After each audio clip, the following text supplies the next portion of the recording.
Going live. Here we go. I think I figured it out. Okay. Now are we there?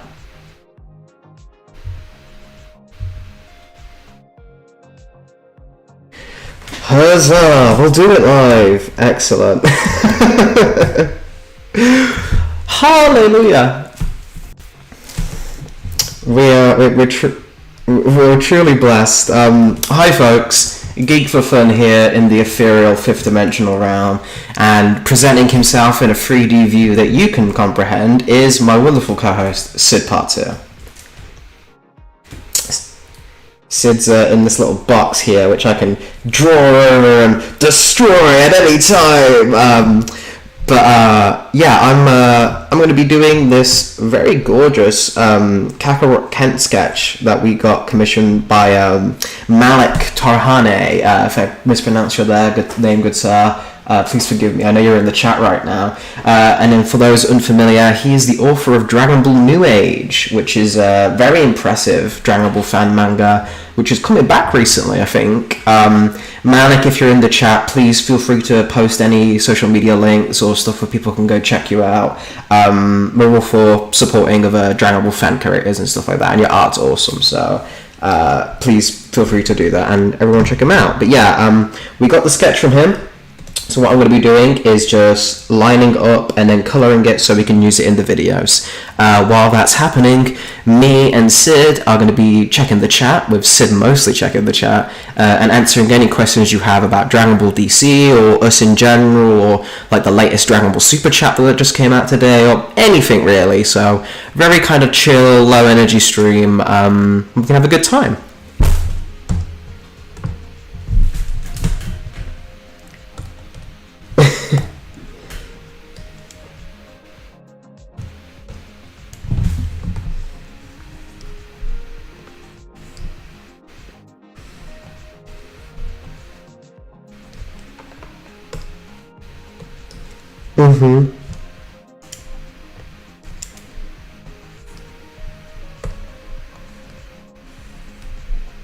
Oh, I'm very much liking post time skip, said part.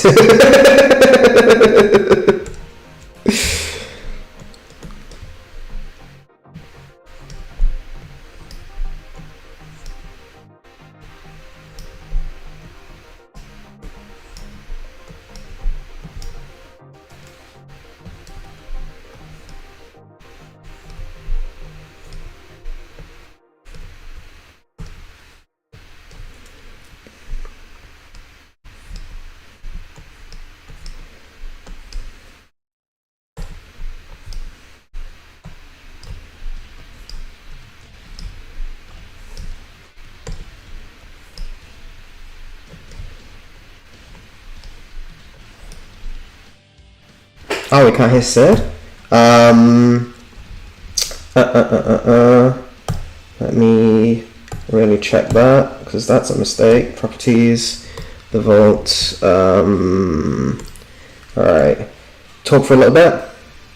Ho ho ho, can you hear me now? Can folks hear Sid now?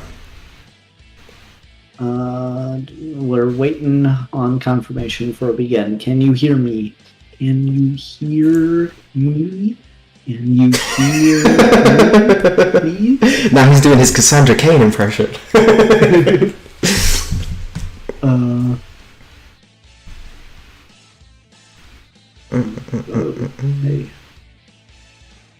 Okay, I'm gonna check the thing myself.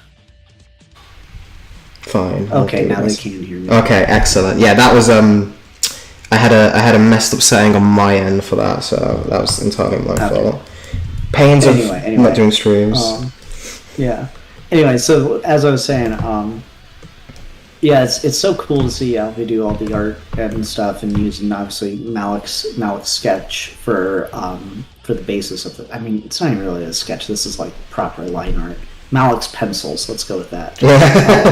For this stuff, it's great, but like someone's got to go back and do the Kakarot Kent Super Saiyan Saga like concept that we had that we just ran out of time to make happen. But the idea was he was going to have the super suit still, the one this shirt is based on, but it was going to be just in tatters, where like really the logo is somehow hanging on by just like a thread, and like the pants are cut up to the thighs. And he was going to have like a full beard in part 4, and have just like all these like items that he'd collected along his journey strewn about him, just because it'd be a cool ass look, especially like we've gotten bearded Goku, we've never gotten bearded Super Saiyan Goku. So one day, I'm hoping and I'm praying for that fan art. I caught this in chat, and Malik says this, and I'm like, what? Malik says, I've gotten a lot of DVDC commissions, not just from you, and I'm like, please share. Yeah, we haven't seen any of those, man. Yeah, no, that sounds great. Would love to see him and feature him and stuff. If you and the commissioner are cool with it, I'd love to maybe use some of the art for the covers we do for DVDC. Be maybe a good way to promote the stuff. But yeah, please reach out and show us, if nothing else. If it has to remain private, Alfie and I still want to see it. I think he may also might just mean like Dragon Ball DC crossovers in general and not our stuff. But if he means our stuff, then that's holy crap. Yeah, no, that'd be amazing. Yeah, you might be right. I might have gotten way too hype about that. We're not that famous. Yeah. But yes. Kakarot art. Oh man, that's so like the idea of someone commissioning Kakarot Kent art is so cool. Mm-hmm. What if I commissioned Malik to make the beard Kakarot? If you commissioned Malik to create like his take on the Super Saiyan Saga Kakarot, I mean, he's like, this is probably where I'm getting too selfish, but I'd love to see the alt with the beard without the, or not with the beard, with the Super Saiyan without Super Saiyan. But like, God, that sounds so cool. That's very cool. So, very cool indeed. Yeah, that's what we need. People pool your energy and your powers together. Oh, man. How's the rest of the chat looking up? Oh, pretty good. Let's see here. We need like a scoreboard. That's what you should integrate into the thing. The template or whatever is a scoreboard for some of the questions. Will Wonder Woman have a Vegeta think moment with Vegeta? So like, there's a bad grammar point, and then there's one for Wonder Woman and Vegeta / Vegeta. Yeah, take a shot every time. At this point, like, everyone's so sure that they're gonna have a ship, and that Steve Trevor's gonna get Yamcha'd, and I've said a billion times Steve Trevor's not gonna get Yamcha'd. But then it's funny because like I've said it so much that like people in the like our hardcore fans, I guess I'd call them, people in the Discord and stuff, have gotten tired of the question too. So they're like really aggressive with like, no, they're not going to do anything. They've said they're not going to do anything. Stop asking. and so now I just can't help but screw with it and be like, maybe we will, because now that's the subversive move. I mean, that's kind of what happened with Goku Black, right? I mean, you guys didn't expect us would actually do that.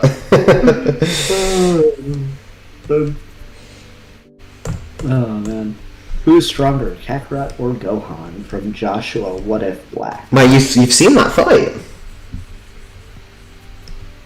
You have seen the hell out of that fight. Go rewatch episode 2 of the Doom Saga. Like, it's pretty clearly spelled out that like Gohan's strong, but like Kakarot plays with him in base, has completely outmatched in Wrath, and then just goes Super Saiyan to like kind of drive the point home, of like, kid, you're good, but like, come on. And so that's kind of what you get. And like the question then kind of becomes is that because Gohan's situation is unique among Saiyans that we've shown so far, right? Is like he is permanently in Super Saiyan. Like we have not shown him having a base form. Like, does he even have a base form kind of thing? So like, and you've seen, right, how like draining Super Saiyan was at first for the Saiyans, and like how like that a big part of like the power increase of like mastering it was like removing the drain of it. So it's not necessarily that Gohan is that much weaker than Kakarot. It might just be he's got all of this power, but he doesn't even know how to use a fraction of it, kind of thing. And then maybe tied to like his rage boosts or whatever. So you may be able to consider, okay, if Kakarot's seeing something in this kid that's worth training, he's got something under the surface that Kakarot took note of, even if at the moment he's not much of a threat to Kakarot. He's kind of like he's good for like the Justice League standards, but after Kakarot got Super Saiyan and like reached this whole other level, it's like he's not on that tier. I mean, yeah, I think that's worth noting, because we've talked about like, you know, power scale hour. We've talked about how like the Saiyans in DC get a boost because in Dragon Ball, like the threats are you know, years apart. There's a big world-ending threat like every like maybe twice a decade kind of thing. At most, and yet in DC that's like every week, and there are, like, as we've shown with the Purple Ray and just a number of other things, there's plenty of opportunities to heal and live through those things. And so the Saiyans, just in general in DC, get a lot stronger because of experience in surviving these things. That's not the case with Gohan. Gohan is grown in a lab in the DC universe and has this kind of artificially forced upon him Super Saiyan. But the thing is that Super Saiyan form puts him at that same level of the Justice League members that the Saiyans were already at in base. And so Vegeta and Kakarot are just on, like, when they go Super Saiyan, just get to a whole other level where Gohan Super Saiyan isn't completely left behind by it, but it's still pales in comparison.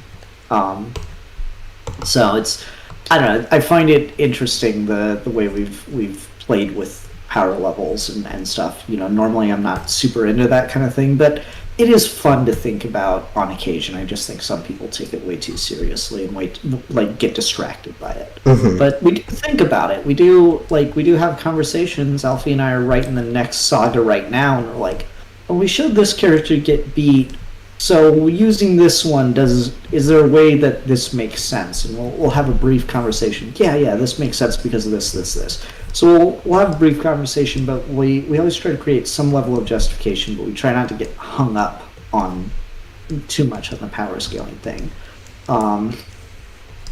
Mr. Negative, wait, so Gohan, even while knocked out, he's in Super Saiyan? Yeah, man, you see that in the episode. Really, go watch, physically watch episode 2 of the Super Saiyan saga. Or not Super Saiyan, of the Doom saga. Kakarot fights Gohan, takes him out with one punch in Super Saiyan, and catches him, and he's still in Super Saiyan. Like, the art's there, they talk about it the next scene and everything. Gohan exists in Super Saiyan. He doesn't have a base state right now. And may never will. So that's, again, something to consider. I know by the format we use, the budgetary constraints and stuff, you might have just assumed, oh, they just didn't have another render of it. It's like, no, if we wanted to, we would have got it. We just are trying to show this unique story of, like, what if someone just tried to create... What if you couldn't turn Super Saiyan off? Yeah, like, what if someone who just didn't get it in Lex just saw, or just figured out Super Saiyan, because he figured out Super Saiyan while Kakarot was in space, so it's just like, he just learnt it by just research and just genetics and stuff. Like, he just artificially discovered it, but didn't understand any of the spiritual comparisons of it, so just think, oh, this is just a straight 50 times multiplier. Of course it would make more sense to be in that form all the time, like, that just makes more sense for strength, but not understanding, like, the technique behind it, and what would that do to a person, like, emotionally, in their stability, and just how they exist. It's kind of a question that hasn't been explored before, so even just on that macro level, the fact that we've got Dragon Ball characters in DC doesn't just mean we're focusing on the characters. It's also fun to see how the forms interact and how DC characters view the forms, and like this idea of a race that constantly transforms to solve problems. It's like that in of itself is interesting, like, because there's been so many there's a book that came out recently. It's called like the Anatomy of the Metahuman, and it's all about like the powers of like the DC characters. Like it has like a whole chapter about like Superman's heat vision and like what it means. Like imagine someone doing that to Goku. Like what the hell is a Saiyan? The kind of thing. Like it's fascinating to me. Toxicil 43, Toxic Seal. I rewatched all the series before watching Ep 5 of the Doom Saga and picked up on so many things that it didn't pick up on before. Thank you so, like, seriously, honestly, thank you so much. It's one of those things Alfie and I talk about a lot whenever people have a lot of questions, is we write the episodes and make the episodes to be rewatched. And I know that's, like, you can rewatch anything ever, right? Like, you can always go back and you know, Moscow's videos are super fun. You can go back and rewatch those. But, like, he's talked about where he writes those kind of on the fly. He doesn't know where he's going with them. He just, you know, does it in a very Toriyama style to feel genuine. And that's perfectly valid and perfectly cool. But that does kind of limit his ability to seed things and to plot things out. We've said this before. We know exactly how Dragon Ball DC is going to end. We have the ending and we know what it is. And so we're constantly building into things. We're constantly building things up and working toward those things. So, like, I'm trying to think of one that's been at least partially, if not fully, paid off. Oh, okay, here's one. Yeah. The Mogo seeds. In episode 1 of the Super Saiyan Saga, Kakarot, you know, takes the seeds from Mogo, and he's like, I'm gonna spread you all across the universe so you can feel what it's like to be on other planets, not just be, you know, contained to your own space. And we knew the second we did that, we knew that Kakarot was going to plant the last seed on Kent Farm, and Mogo was going to be a reoccurring character within the series. So that was like a thing that was set up and paid off, and we intentionally do a lot with that. That's just one of the more obvious things. I'm really surprised nobody called that. I don't think anyone called that we were going to do that with Mogo. No one did. The other one that I want to think, just that you're talking like long game stuff, right? Mm-hmm. Like, people mentioned this when we did the episode, but like episode 1 of the Saiyan Saga, the very first Dragon Ball DC episode, has us talk about the first meeting between Kakarot and Lex, and their dynamic and their relationship and what formed from that. It took literally almost 2 years for that to get paid off in the latest episode, where Kakarot finally gets to have a conversation with Lex, right?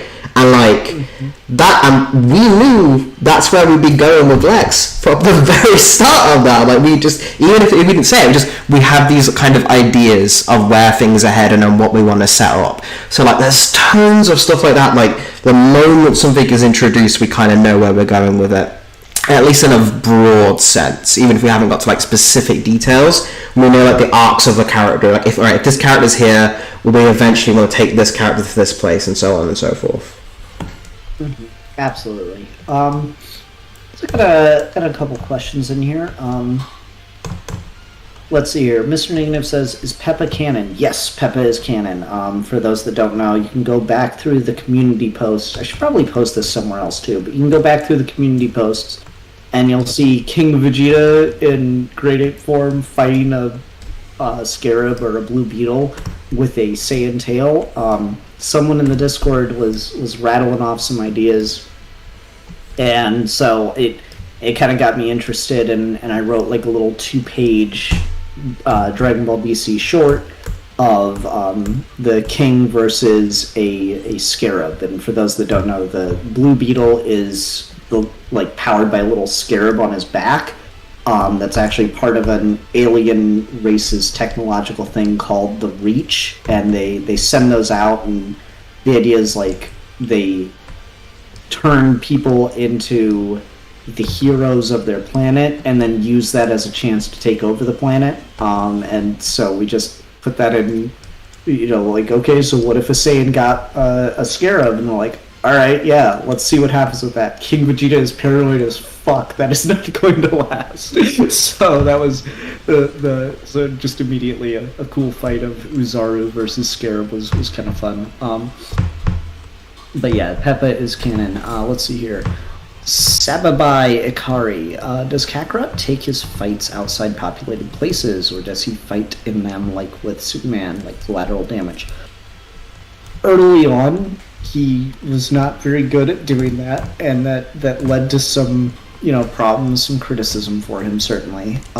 He's gotten better about it. Just like we see in the Saiyan Saga, when he shows up to fight Vegeta, he tries to take the fight away, get a less populated area where his friends aren't there and can't be hurt by the collateral damage of the fight. So he's gotten better about it. But he sometimes he gets carried away, Sometimes he gets excited. Yeah, he gets excited. Sometimes you just gotta pop off right in the middle of the city block. You want to talk about who doesn't give a damn about collateral damage, but probably should more, is Khalifa. She's just ready to go. Khalifa doesn't know the meaning of the word. The only collateral she knows is how much her bank account is making.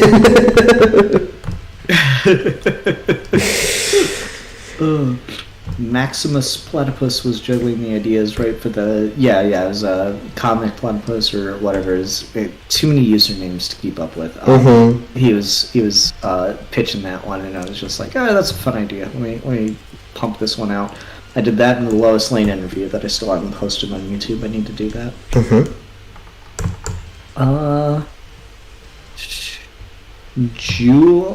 Juan Luis 21 Monstro. Orange Hillbilly demolishes streets while fighting Lobo and proceeds to eat at a restaurant. Pretty much. Pretty much exactly, yeah.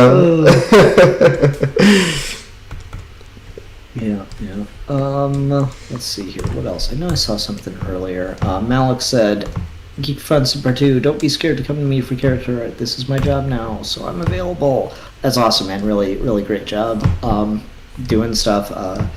We'll have to see. It depends on that Patreon when it comes to commissioning people and stuff. So always happy to get new art though. So I love this piece. I can't. I'm already thinking of what I can do with it for turning it into a cover. So I've gotta like. Alfie's got to finish it so I can do that if nothing else. I'll make sure to at you and credit you when I post that too. Quick thing while I'm working on it, just because I want to see if people get the ref.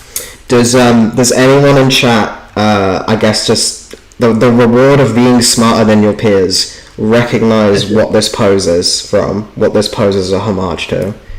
I'll leave it up there for about 10 more seconds before I start back on it, but this is a direct homage to a pose from something or someone, and if you can figure it out, you're a special boy.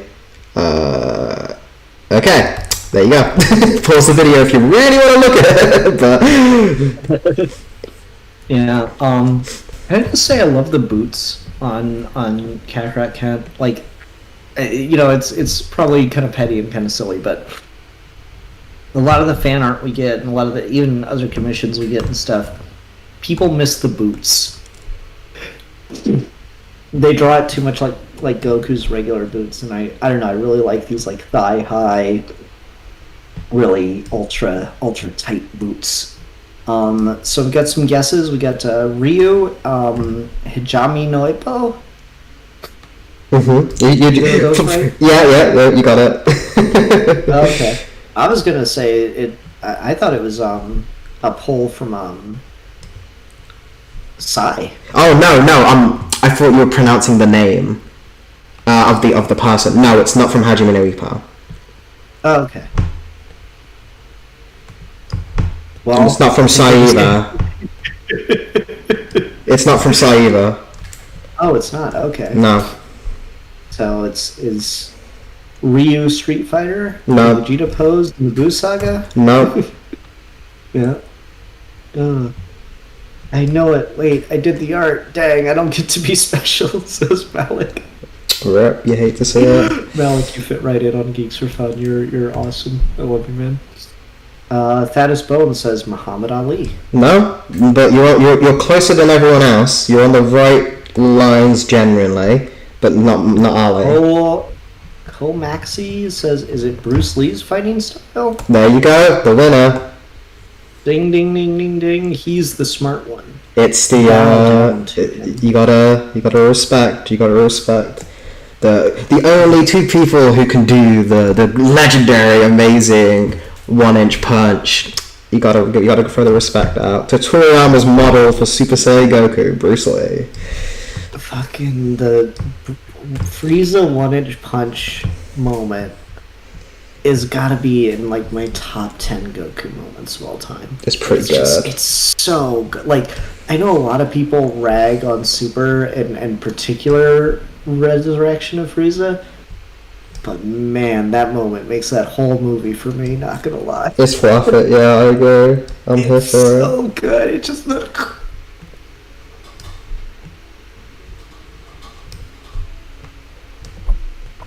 I love it so much. Oh, 1-inch punch. That is a great move. It's even more impressive because he's flying and he can't step into it. Yeah. Pure arm strength at that point, isn't it? Because that's the thing. Like, everyone thinks the 1-inch punch is about Bruce Lee's like arm strength, but like if you've actually watched video of him, he like I guess I could stand up and kind of do a fast demonstration. But if you actually watch video of it, he like steps into it. It's really cool. It's just about that forcing momentum kind of thing. So you're putting your body weight behind it. Let's see here. 151 subscribers without any videos. Well, let's get him up to 52. Go. Wait, did Kakarot knew who Bruce Lee was, but then I'm not surprised. I guess, yeah, Kakarot would know who Bruce Lee was, in canon. I guess we could conceivably make him a fan, but he is more of a boxing fan than anything in Dragon Ball DC, because he grew up watching Jonathan Kent's old boxing tapes of like the greatest fights, and that's his first real exposure to fighting, and kind of where that initial ooh moment comes from for him. But I guess like theoretically, I can buy the Jonathan would probably have like Game of Death or something on VHS or something. I could buy it. Yeah, possibly. Yeah, it's just I think the actual fighting as opposed to the cinematic stuff would attract him more. Yeah, exactly. But like I think he might just like appreciate when he's younger. I guess like the stylization of Bruce Lee with the key attack noises and stuff would be like, I do that too, so I'm not weird. But the key eyes and stuff like that, he probably might appreciate. Because boxers do that, but like you don't hear it, like because it's so far away and stuff. So there's that funny tidbit about like Sylvester Stallone when they were filming Rocky. We had to do a lot of ADR after the fact because all of the tapes were filled with just Sylvester Stallone going like every time he did a punch, like he's doing like the pow noises and stuff. That's really funny. Let's see here. Ko Maxi says, hoping the next sketch you do is him doing the drunken style. Goku boxing. I don't know if he'd do that. That's like, I know Roshi did it. I don't think it's very Goku. Because when Goku imitated it, he just did like Monkey Pharaoh style. So I don't know if he'd do drunken boxing because it's a little bit too much of like a trick for him. I think I'm not sure if he'd be down for that. It's a little bit too. he can't pretend to be silly. He already is. Right? Like you kind of have to be a little bit more mature. Like it's the contrast that makes Drunken Style so effective, right? Is because it's unexpected, because it's so like random and chaotic. Goku Style's already kind of like that. Like Goku Style as Kakarot's as well is always like he's switching between different things. He's kind of free flowing. He fights like water. So like I don't think he'd even need it. It wouldn't have the same effect of it. Like someone like Vegeta who would never do it would benefit from it because like his opponent's fighting kit would never expect it in a million years. Whereas with Goku it wouldn't really work so much. Vegeta doing drunken boxing would be a lot of fun though, no joke. Mm-hmm. That's his version of the bingo dance. Oh, sorry, adjusting light. Now it's too bright. That's better, but now I can't see shit. This is like the worst light I've ever had in my entire life. It's the only one I have that's like white, and so it drives me freaking crazy. Go over there, do something useful for me, light. There we go, that's better. Huzzah. Did Kakarot meet Swamp Thing? Sure, and he took him out in one punch. You say he needed to trade war. No, I mean, I like Swamp Thing just fine. I don't know what that story would be. Quit eating all the vegetables. Mm-hmm. Okay, I'll go eat this pig then. Alright, that's fine, that's it. Bro stuff.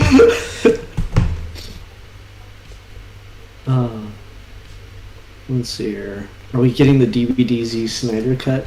Yeah, sure. We can make a 4-hour boring version of DVDC. It's just gonna be like Kakarot walks down the farm lane in slow motion. You're big man. Big meanie part two. I mean, eventually when the Doom Saga gets movie cuts, which will probably be waiting. Alfie and I have talked about, we're debating about when to do movie cuts of the Doom Saga and how to do them. We'll eventually probably do a release of all of it as one video, but like, God, the first 2 episodes are like 25 minutes. Part 4 is 40 minutes, so we're already at like an hour and change. Yeah, we're 50 minutes plus 40 minutes, so we're at 90 minutes, so we're already at an hour and a half. With just the first 3 parts. And then parts 4 and 5 are both half an hour to 35 minutes, something like that. So it's already at like 2.5 hours, just for the first, like, not even half of the Doom Saga. Oof. It's a long one. Doom Saga, I know people keep forgetting, but Doom Saga's 12 parts. Like, it's the longest DVDC saga by far. So like, don't think like, oh, this is the end of it or something just because we have because like the next episode coming out will be TBDC Bombshells, but like after that it'll be Doom Saga Part 6. So don't think we're ending it. We're far from ending it. That's the other thing I was thinking about. I was like, man, we should have really just kept that quiet about how many parts it was going to be, and just like made everyone think it's going to be 4 parts, then release the first episode of Bombshells, and then come back with Doom Part 5. No, because people would have laughed. People would have laughed if we didn't give them a little bit of security. So, as fun as that would be, YouTube does not afford us fun.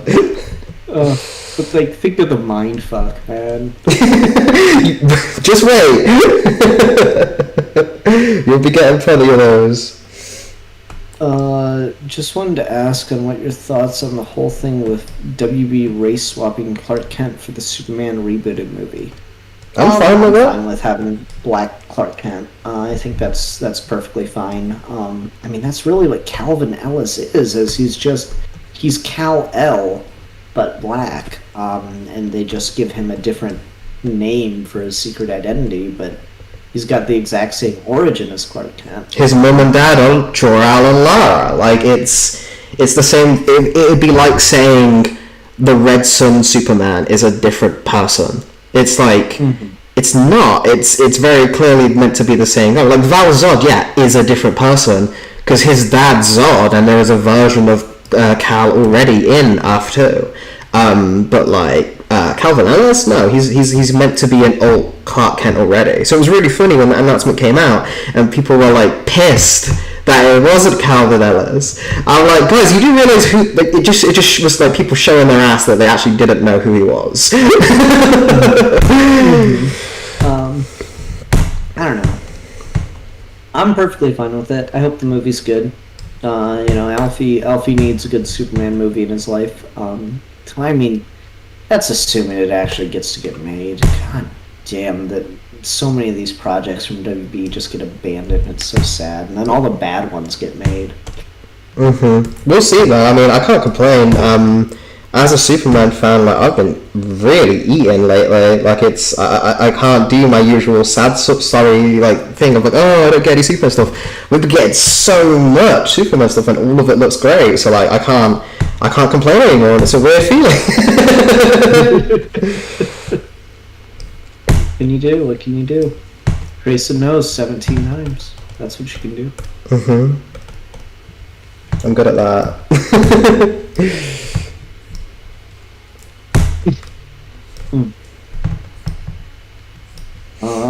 Did Kakarot give a heroic speech when he defeated Manchester Black? No. Yes, and Manchester Black did battle at least once before, but sorry, speeches aren't really his thing. The funny thing is, like, the Kakarot Black moment, which, come on, you guys loved that, right? Kakarot Black moment, as hype as it was and stuff, it's like the whole implication is that he never got to do that before because Kakarot's always had like mental defenses because of his ki control.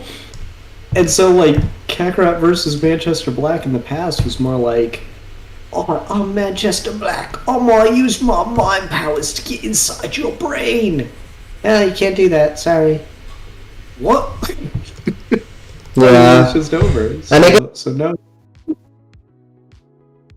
He was a Luthor rogue. He's part of the Superman Revenge Squad, and that was Luthor. So like, he wouldn't really had any reason to go after Kakarot before. He only found Kakarot here because Kakarot happened to be at the White House while he decided his attack. His main target was Lex.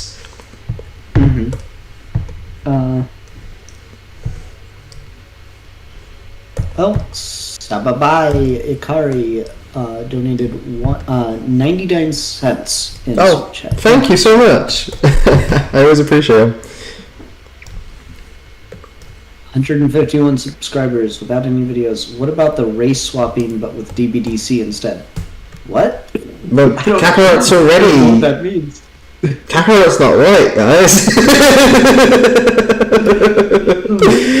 he's a Japanese character. Created by a Japanese author for a Japanese series.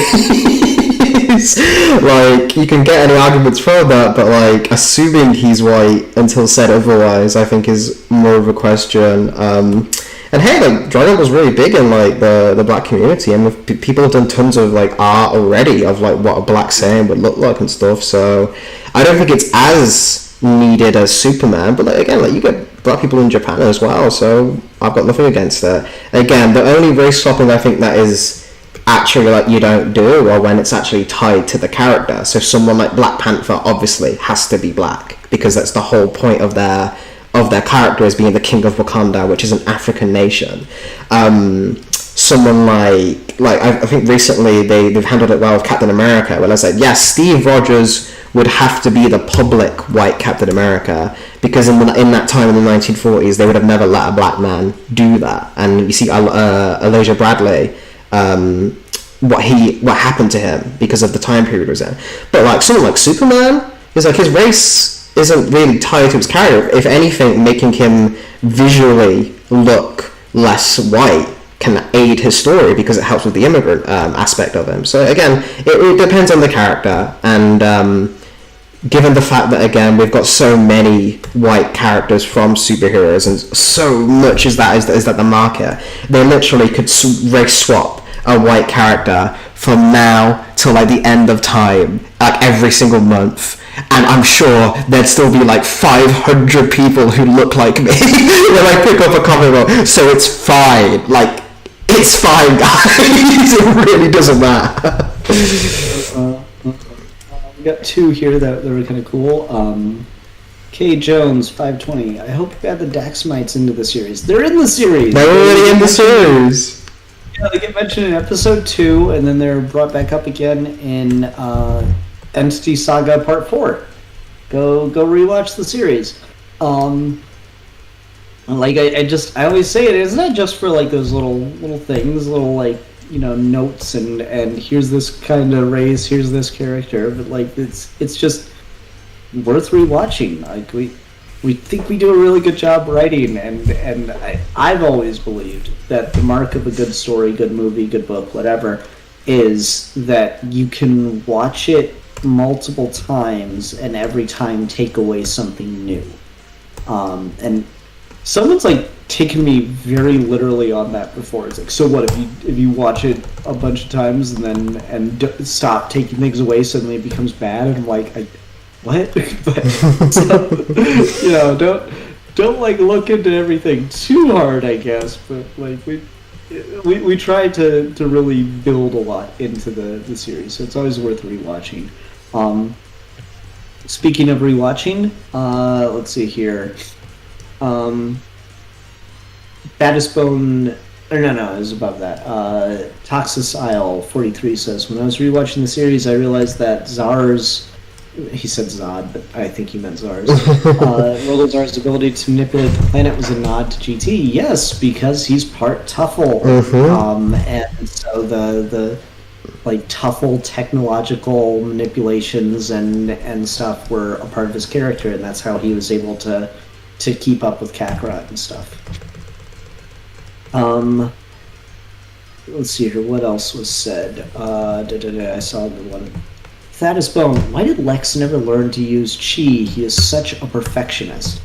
I mean, no one in DC really ever learned to use Ki or Chi, Qui, or whatever you want to call it, like at all, right? Like there's every so often we get comments from people who are like, well, Goku wouldn't even get that strong in DC because there's no one there to teach him ki control. And we're like, okay, please watch the video before commenting. Thank you. But it's usually in part 1 of the series, and people will make that point. But like, it's really not much of a thing in DC for ki control fighters. You get eventually the Karate Kid all the way in the Legion of Superheroes in the year 3000, and he has ki control. And that's really the only major character of note that like uses ki in anything like what you would see a Dragon Ball character do, except for Master Yi Ching, who talks about it like crazy in New Superman, where we've taken a lot of inspiration from, and it's why Kakarot's logo is the yin yang in DC, because Kakarot adopts the logos of his masters. We see that with Roshi, we see that with King Kai, we see that with Whis. He always adopts the logo of his master, at least for a time. And so if his master is I Ching, then he would adopt the logo of I Ching. Now, if we really wanted to be big brain about this, and Alfie really wanted to like check all the boxes on my heart, he would have adopted the Green Lantern logo after trading with the logo. Just go there. No, you can't, because that like connotates something different, right? And we brand comes first, sadly, at that point. People would get confused. People would think he was part of the Green Lantern Corps. As cool an idea as that would be, though, that is a pretty sick idea. For a little bit, I was wondering, because someone mentioned, like, oh, why doesn't he have anything on his back? I was like, maybe we should put the logo on his back, like in the Saiyan saga, where he has like King Kai at he has Roshi at the front and King Kai at the back. That might have been cool, but it would have just confused people. Mm-hmm. Yeah, I mean, maybe. I would settle, if anyone wants like an idea for fan art, this just popped in my head. I'd settle for like a Green Lantern logo, because the Green Lantern logo is the circle, right? So with the two bars, so I'd settle for a yin yang with the two bars. Maybe go for like a green alteration to it or something. That could be a cool way to make it happen. That'd be pretty cool. Yeah, I'd be down It's for just that. like a fun little thing. It doesn't necessarily have to become official, but it's just a fun thing. Sia Awakaya? God, I'm terrible at these names. Sorry if I fuck it up. It says, are you working on the next saga of DVDC? Yeah, we can't help ourselves. We're just so excited for the saga that takes place after Doom that we're in the middle of right now. We got one episode wrapped of the... Oh god, I forget the episode count at this point. 6. 6, okay. Yeah, we got one episode wrapped, and we're about halfway through the script for the second episode. And yeah, cool stuff going on there. Really I cool stuff. need to, at some point, begin looking for a voice actor to portray one of the characters, but that's going to have to be some really, really particular casting. Exciting times though, folks. Exciting times. Why not have the logo as Mogo's planet? I don't know exactly how that would work, because it would just be like a circle with some squigglies on it at that point. Because I don't know how you make like continents a logo. Like I guess it's recognizable enough as like Earth. I guess Mogo's usually like a band, like with the Green Lantern symbol in the center. So I guess you could maybe find a way to make that work, but still feeling kind of vague on that one. Anything else needs to die. Wrist Whacker. Are you guys looking for additional artists? I'm planning university soon. Doing work for stuff would be good. We're always looking for fan art. We always love to feature fan art. I do the Dragon Ball DC covers and use fan art a lot for those to like bring moments from the series to life. So we're always happy to accept fan art. You can submit it to us through Twitter or the Discord, or if you just post on DeviantArt and like add me or something, that's fine. You know, myriad of ways to get in touch with us. I'll drop the Discord link in the live chat here in a sec. But as far as like commission stuff go, we do occasionally like, you know, reach out to people to get commissions done, but at that point the quality that we ask for, that we expect, goes, you know, way up, because then we're spending, you know, Patreon supported money on it, so it kind of, you know, necessitates the need for that. Server settings. How do I get to it on leave the server? That'd be cool. There we go. Invite people. Old man figures out computers. I'm tired of these meaningless people and their small lives.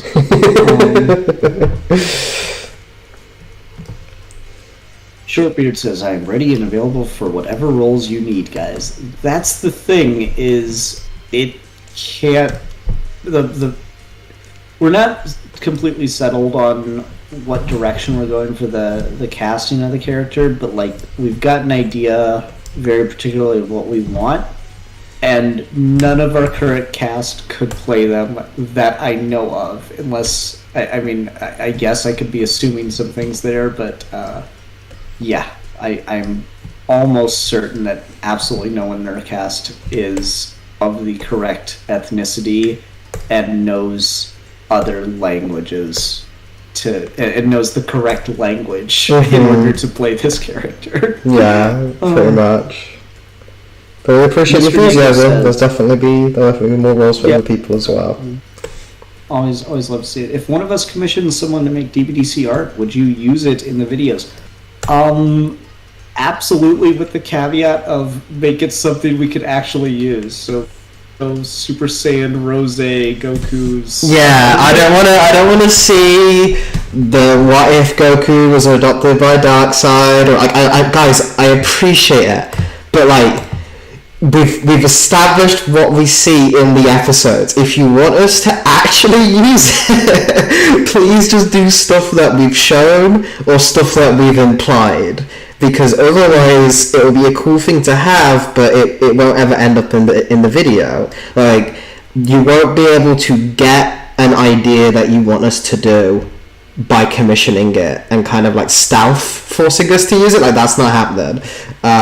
So keep that in mind, guys. I appreciate it. I really do appreciate the creativity, but this is still our story and we're very particular about it.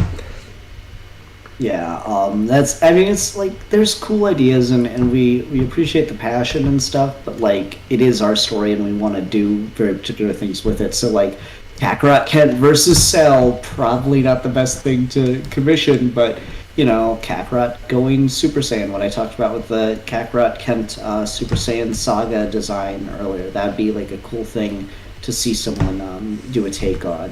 What's some other stuff? We need more Gohan art of Gohan's the Superboy design. You know, and there's like checkboxes for these things, as you know, you just look at the design. So the color palette is important. The fact that he's in Super Saiyan is important. Is particularly Super Saiyan Stage 1. And the hair, the fact that he has future Gohan's hair is an important detail. Things like that. I'd kill for a Dragon Ball, particularly like Dragon Ball Legends. That's the name of the game, right? Where you get the renders from. I would kill for a Cassandra Cain in a Dragon Ball Legends style render with like alternate expressions. That would be fantastic if someone wanted to commission that. You know, there's options and things out there that we'd love to see, but you know, if you want to talk to us about it more one-on-one, if you're like, hey, I've kind of thought of this thing, would there be anything like a wish list you have for it, or like, I really like this part of the series, if I were to go get this commissioned, is there anything in particular? We'd be happy to talk with you and about that. But of course, it's your money, so spend it on whatever you want. But if you would be like excited to see it in a video and stuff, and we'd certainly love to use it, then yeah, it does need to be like actually related to the series, and not freaking, I don't know, Super Saiyan 12 Kakarot. Man.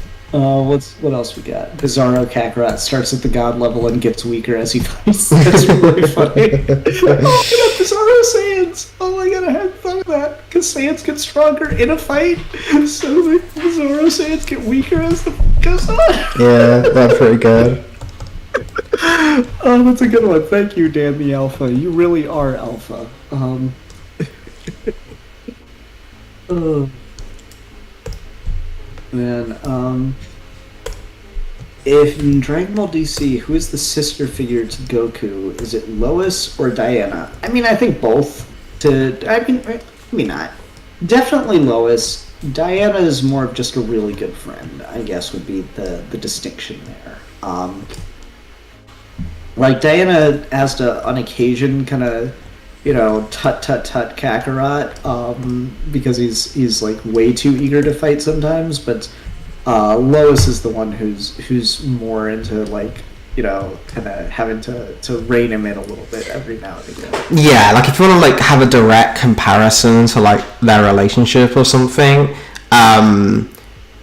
Lois would be more closer to like how Goku sees Bulma, whereas like Diana would be closer to like how Goku sees someone like Pikkon or Hit, or like just a cool person who's like they want to surpass, but was also not really an antagonistic rival, just more like a buddy kind of friend to have around. Probably closer to Pikkon. Like, I could see Fusion Reborn, like those events happening with Diana and Goku. That'd be funny. Like, just Pikkon just being exasperated having to deal with this guy, but also being like, Pikkon's a good dude, but he's kind of stoic and he's kind of just a hero, because that's how he got to the afterlife, right? Is he had to be like a great hero. So it's not one to one, but that's how you should look at it closer. Like, you wouldn't call Pikkon like Goku's brother or anything. It's like Wonder Woman's not Kakarot's like familiar relation. They're not that close.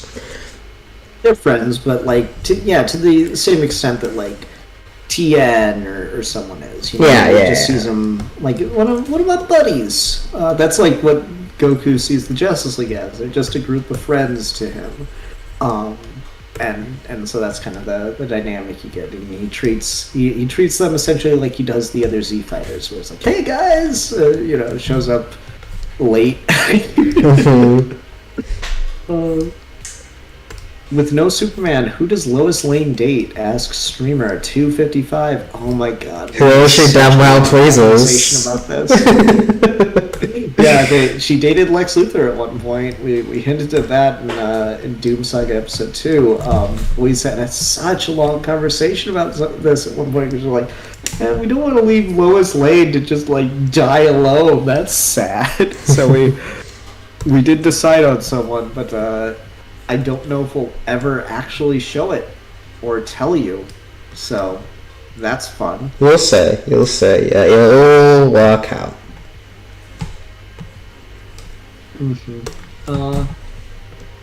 So is there a chance we'll see Trunks in Dragon Ball DC? After all, we have Gohan and Vegeta, asks Lamb, or Lam.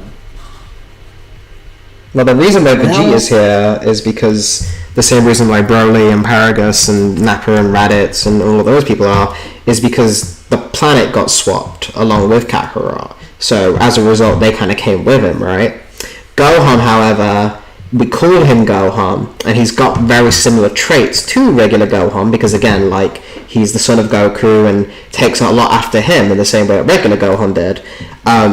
He's still got that different backstory. He's still got that Lex Luthor creation. He's still not one-to-one Gohan. He's not Gohan brought in like that. So it's a very unique circumstance that I would think it would be unrealistic to expect that to keep happening. Yeah. So we've said this a bunch. There's not going to be a Trunks. Trunks, very particularly, both versions, Future Trunks and Kid Trunks, as well as GT. But yeah, they are very much reflections of who raised them. So Future Trunks, Vegeta was dead. By the time he was even old enough to start having memories, Vegeta was already dead. And so he is 110% Bulma's kid. He is very evidently Bulma's kid as far as how he was raised and where he gets his personality from. It comes a lot from Bulma and his, traumatic ass experiences living. Kid Trunks definitely has more of Vegeta's influence in his upbringing, but he is still very formed by Bulma's presence in his life. And so, honestly, I love Trunks. He is easily one of my favorite characters in Dragon Ball, and it was one of the harder decisions we made when we were talking about this, because as much as we like Trunks, you can't get him in DC and have him be anything like his existing character. Whereas Gohan, as much as we love Chi-Chi as a character as well, she ultimately isn't as big an influence on him as Goku is. And we felt that Lex Luthor could stand as a close enough surrogate for Gohan's personality, particularly where Gohan's rage comes from. Lex Luthor is like prone to temper tantrums and stuff on occasion when his blood starts boiling, and Chi-Chi is as well. And so we felt that was a close enough match, but there's Bulma is a very, very unique character, especially in terms of Dragon Ball and in terms of DC. So one of the hardest decisions we made in plotting out and figuring out Dragon Ball DC was deciding no Trunks. And I kind of want to backpedal on it all the time, but there's just no way to get around it. It's just not going to happen. Mm-hmm. Pretty much exactly. Malik says, "Watching you do this line art triggers my art OCD." Yeah, well done. We've all got different techniques and stuff for going about things and stuff like that. Your take on Goku is very unique. So do forgive me as I apply my own little preferences to it. But I paid you for it. It's mine now. So.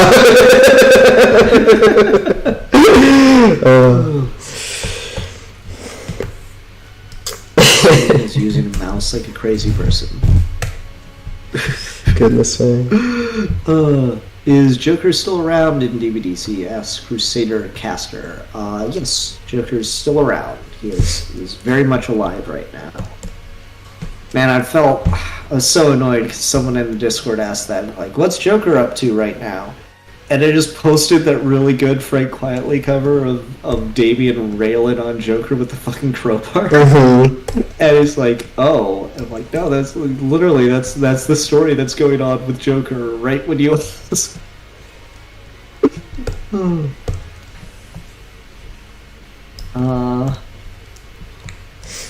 So both Vegeta and Kakarot stay single. I mean, I didn't say that, and Kakarot's definitely not single. Alfie, why does no one get the Shiva connection? No one wants to. It's very funny though. You'll have to excuse me for a minute, guys. I gotta go blow my nose. I'm getting all stuffy. I'm getting big stuffy. But yeah, that's not what we said. But at the same time, Vegeta's relationship with Bulma is very unique and specific to that situation. And Goku's relationship with Chi-Chi is very unique and specific to that situation. As they're not normally people who would pursue romance themselves. They kind of have to be forced into it by other people. So do keep that in mind as well. But we didn't say that they're going to be single forever. don't get put words in our mouths when we answer differently related questions. You'll have to wait and see. I'll let the chat catch up a little bit while I do this. Hold up, Jason around since Superboy Prime isn't around? Sure, why not? We'll just go with the movie origin, which everyone likes better anyway. Yeah, the movie origin is what we've imagined for Jason. It's a little the fact that it was written by the writer themselves, I think gives us more credit to just be this is the actual origin for Jason. I mean, it's so funny because everyone makes such a big deal out of the Superboy Prime Punch, and that's why the comic version is worse or whatever. The Superboy Prime Punch is just literally used as a justification to tell the story. It's really not that big a deal, but everyone freaks out about it for whatever reason. It's literally all they show is just one page of it to okay, here's why, and it's just a write-off kind of thing.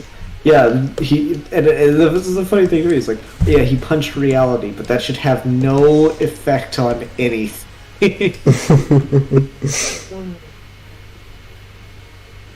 Anyway, Malik said, "No biggie, you're right. We all have different techniques. It's just where you put /n some of the lines just makes me go wide-eyed."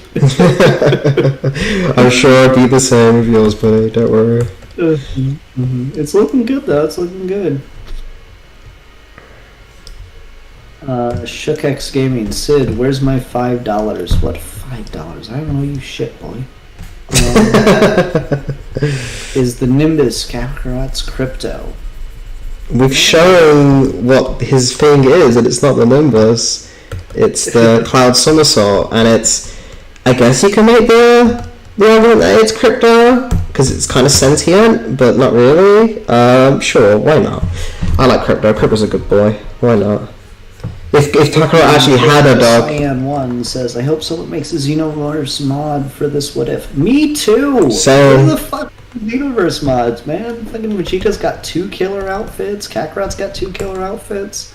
Give us the Xenoverse mods for this. We would fucking kill for that. I'd love to see it. Like, I'd ask the people to give me the... Like, the other thing I found out about Xenoverse mods, Alfie, is they're all done in FBX format. And, like, that's something I could use. So if I could get someone that makes a Xenoverse mod, then I can put it in, and I can start doing some 3D stuff, too. I got a Shiva 3D model. And I got a Larfleeze one, too, actually. that'd be pretty good.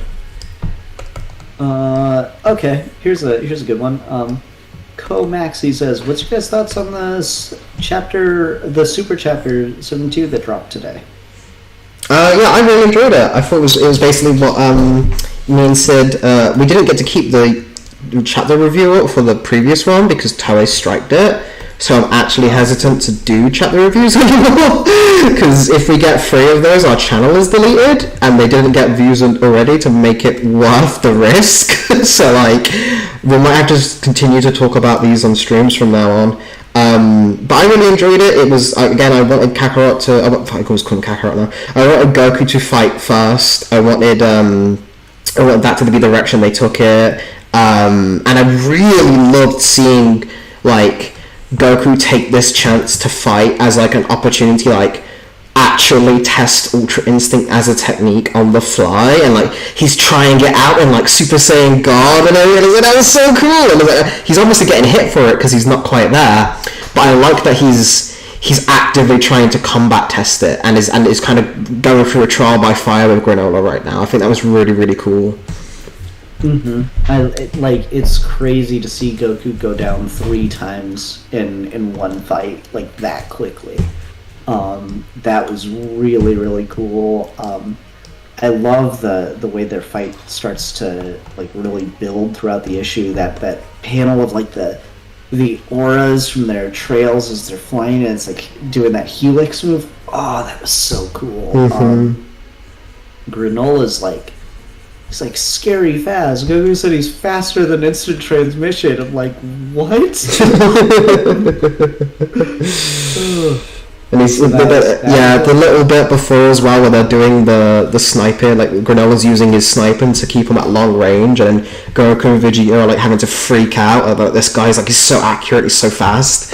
I also like the difference in techniques where Vegeta instantly goes Super Saiyan, but because Goku's trying to learn Ultra Instinct, he stays in base form, just closes his eyes, and he does better than Vegeta at first, but then when he has that like lapse in concentration because he's talking, then he gets hit in the back. And I think that was a good explanation for like the strengths of Ultra Instinct versus the weaknesses of it. Like when you're in it, you are kind of untouchable, but it kind of prevents you from strategizing because you can't stop and think. Like you just have to be thoughtless. I think that was a really cool idea. I also like how Granola like used his speeds. Like, yeah, sure, your body reacts on its own, but if it doesn't have the time to react, you know, like if I just do that vanish at a speed faster than you're able to react to, well, shit. Which does make me wonder if Hit can negate Ultra Instinct, possibly, if he does enough of a sneak attack on it. So that's kind of cool. Because especially with like the idea that like he has to hide his hands because he does like that twitch with his hands that like activates the time skip. So like Goku can read that, but could he read that at Ultra Instinct speed or not? That like it's kind of interesting. But yeah, it's really cool to see this fight with Granola. The greasers are you know, their plan seems to be working because even though Granola let slip the thing that he wasn't supposed to that could potentially end the fight, seems the fight's like way too involved now. So it doesn't it's hard to say if that's gonna work out for him or not. It's just it's really interesting to see how that's all going together.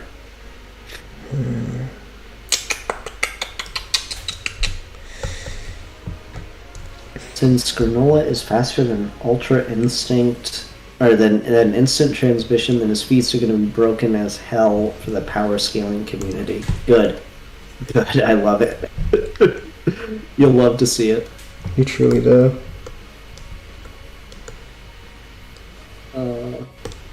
What else was happening in the chapter? I really like that ending page with Vegeta standing in the Zaru footprint. That was really cool. Mm-hmm. It was kind of cool as well to see Vegeta showing off the level of Kakarot goddamn Goku practicing Ultra Instinct in base, because I like that moment with like Vegeta and Super Saiyan, and he's having such a hard time dodging everything, and Kakarot's in base form, and he's doing much better at dodging all the sniper blasts and stuff. I thought that was really cool.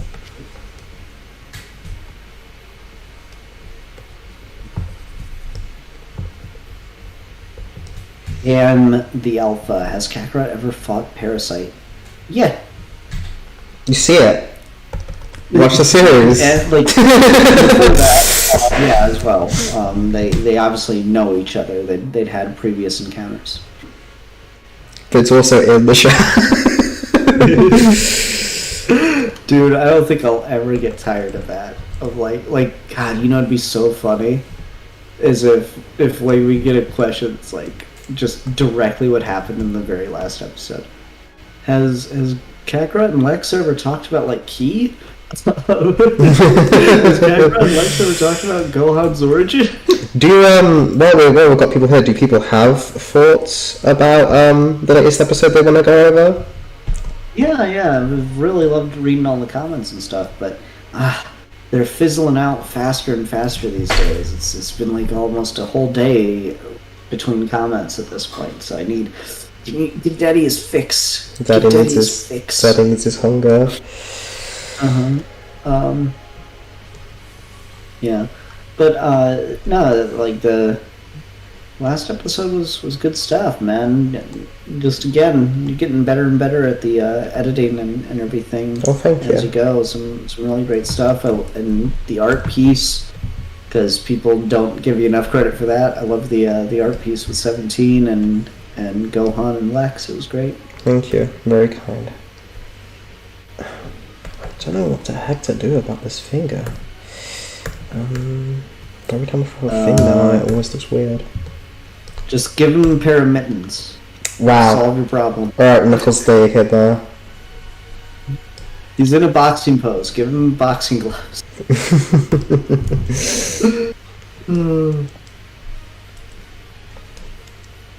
Fusion is probably impossible in this series, but I really want Vegeta or Gogeta in this, but Gogeta would be called something else since it's Kakarot.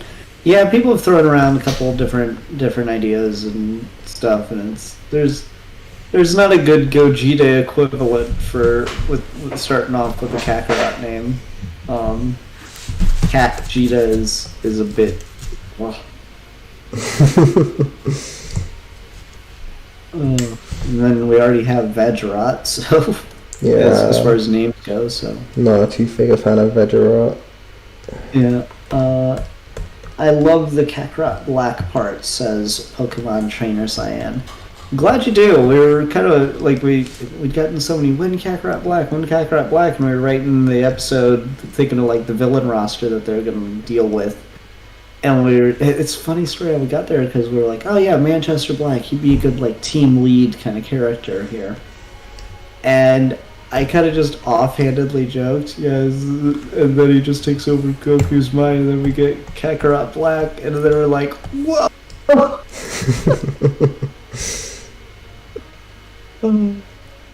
That was a lot of fun.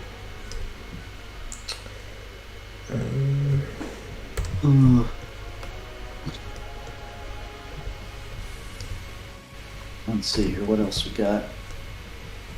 For me, all the episodes have been great, and the Doom Saga currently stands real strong. Thank you so much. We're really glad you like it.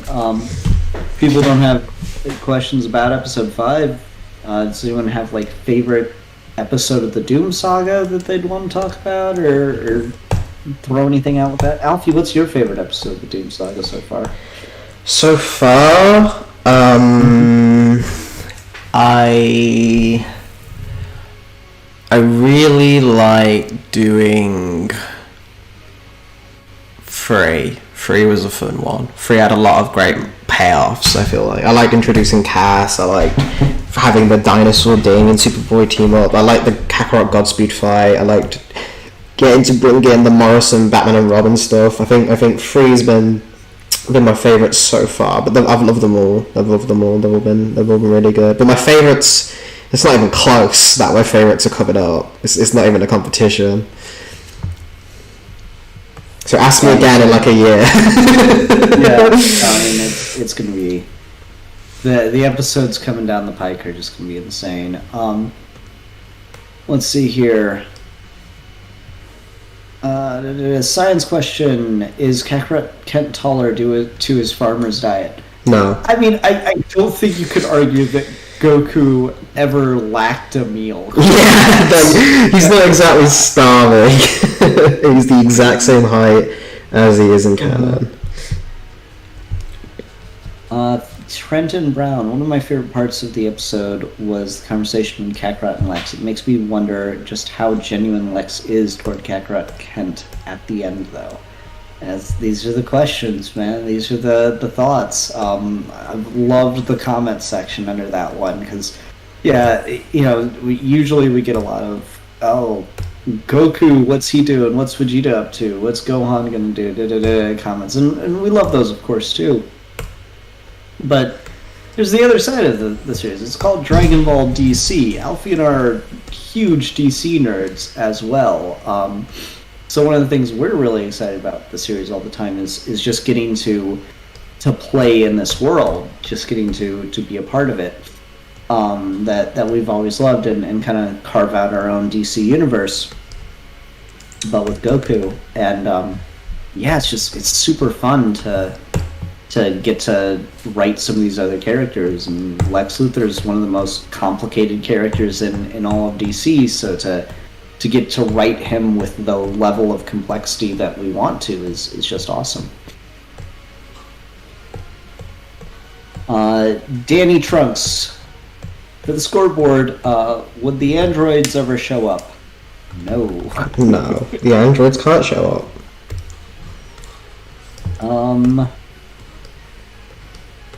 Another. Does Wonder Woman chase Vegeta around with a lasso when he misbehaves? I mean, he certainly acts like it does. She does.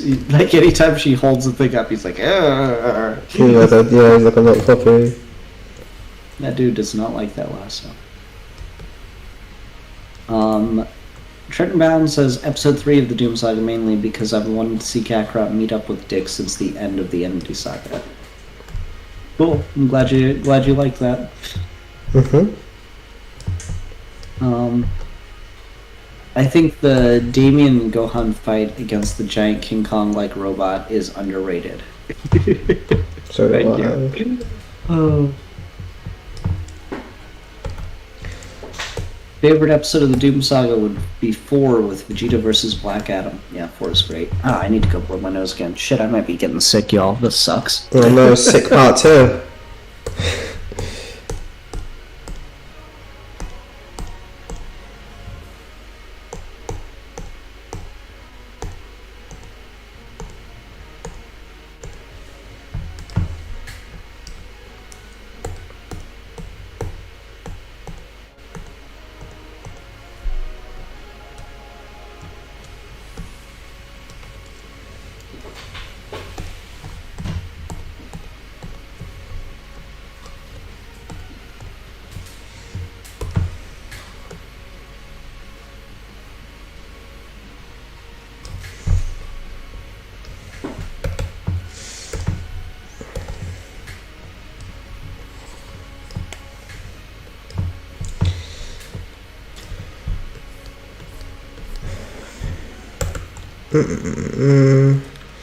One where they milk the cow. They don't milk the cow, guys. They let the cow give birth. It's a little different.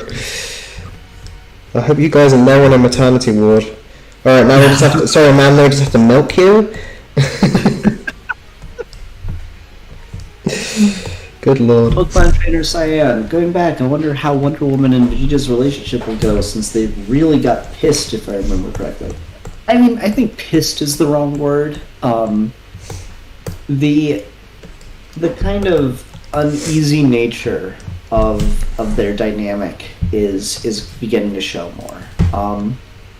Because Vegeta's not really sure what he is anymore. We haven't revealed this yet, just because it's not like a big secret or anything. Vegeta's still living in a cell on Themyscira right now.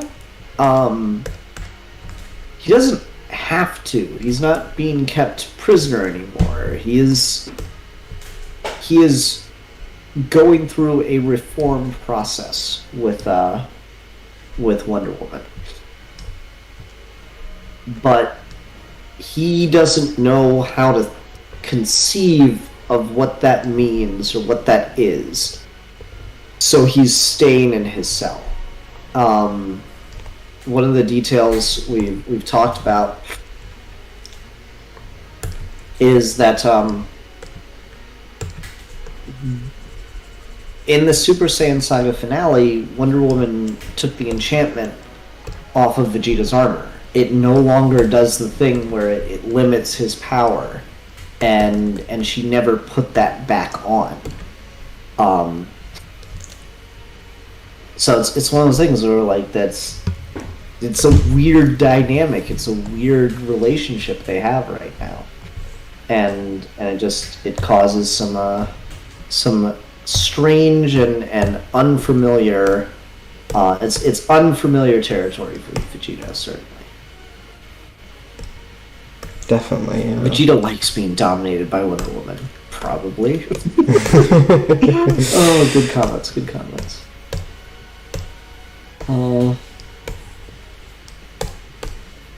Super Saiyan Spider 92. What do you think will happen with stuff like Trunks or the future timeline going forward? Not doing Trunks. You can go back in the stream and I talked about it more at length, but not doing Trunks. Scoreboard.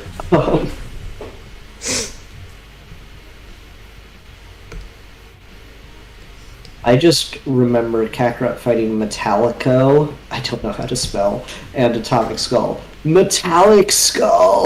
We got so hyped with that idea too. That was super fun to write. And it came out great in the episode. That was a really good one. I like that episode a lot. So did I.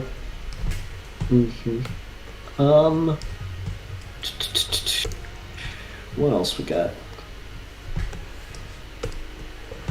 Trenton Brown. When Manchester Black referred to the mystical shit inside Kakarot last episode, he was just referring to Kakarot's ki, because that line's been living in my head since the ep came out. Yeah, that's Manchester Black being kind of coy or what have you about what exactly ki is to him. He's like, that's fucking magic or whatever, because he's not exactly a spiritual kind of guy. But yeah, he is referring to ki, because as we see in canon, he can limit the power of mystical enchantments and stuff. Or, I'm sorry, he can limit telepathy and stuff.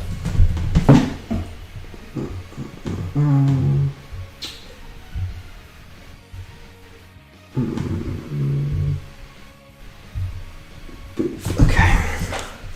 I'm sure you guys didn't want to hear me blow my nose, even if you have to see me do it. Can Gohan learn the Wrath form? I mean, maybe, but why would he need to? He can't even handle Super Saiyan. Can you imagine stacking a multiplier on top of it?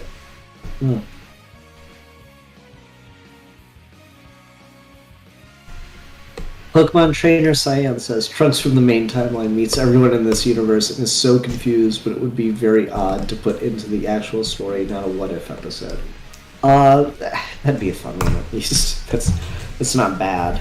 It's at least comprehending the premise of the show better than I don't know, a good 50% of the audience.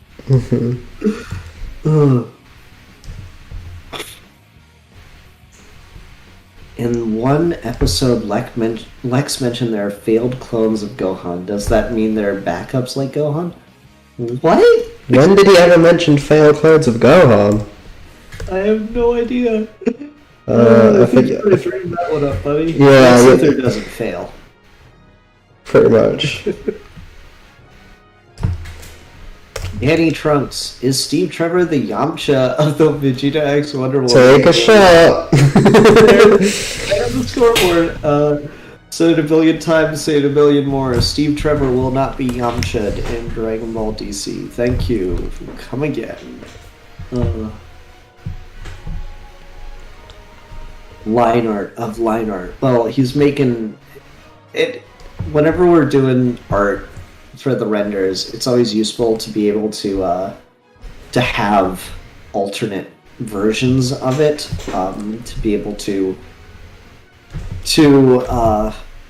have it, transition for him to go in Super Saiyan or whatever. So he's making a version of it that's going to be Super Saiyan 2. Mm-hmm. Is what the band's do. Alfie, talk about your art for a sec. I need to breathe. Yeah, I'm just doing an extra little bit of Super Saiyan. I'm trying to the eye on this is I'm completely messing up, but hopefully it'll be fine now once I go off his finger. But yeah, again, like when we do these renders, we like to have this eye is just messed up completely. We like to have all the forms, so we can, again, in the video, so we can use them kind of at our leisure. So yeah, while I've got the extra liner, I figured, well, I might as well make the Super Saiyan version. But for converting Goku's eyes to Super Saiyan isn't always as simple as it looks. Otherwise it can look kind of wrong, like right here, for example. So I'm trying to suss this one out properly and make sure it doesn't look as funky. Obviously, I'm not as good an artist as Malik. This dude draws fan manga on the rag, so it's not gonna look as special. But we do our best. You gotta do your best. But will Wonder Woman get Yamcha because Steve and Vegeta get together? Ah, shit, Alfie, they figured it out. Cut the stream. Alfie. Delete the stream. Delete everything. Delete the channel. Turn it off. Quick. There's no time.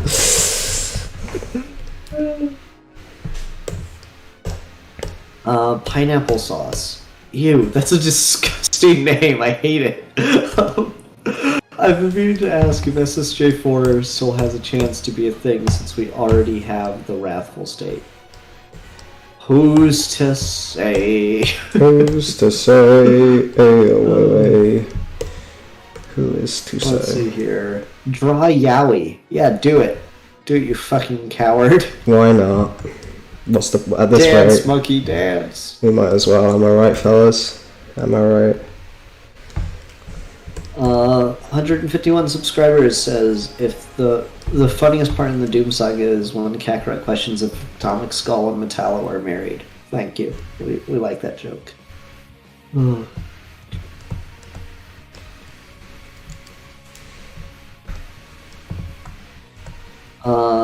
The straw that broke the camel's back coal. Would Lady Shiva be the equivalent to Chi-Chi? I don't know DC that well, and first stream, so if you answered this, I don't know.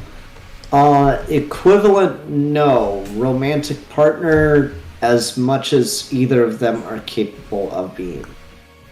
Yeah, pretty much. Yeah. I don't know why people don't get that. I do know. It's because Alfie's a coward, but I don't know why more people don't read into it properly, and I just, for all the compliments we get, the seeming lack of comprehension of very clearly hinted at things just always amazes me. It kind of looks like Vegeta from this angle. I know, right? I mean, again, it's why I laugh at the people who said, "Oh, I hated Moro when he got a Sal face." Oh, you mean the same face that every Dragon Ball character? Vegeta has that face too, guys. Toriyama's a very simple art style. There's only so many faces he does. You've got the Goku style face, you've got the Vegeta style face, you've got the Android style face, and then you've got the Bulma style face, and that's it. once you draw one type of Dragon Ball character, you can kind of draw all of them because Toriyama doesn't change it's kind of the genius of the simplistic designs. So like, yeah, all Super Saiyans look like Vegeta. Every single one. It works, man.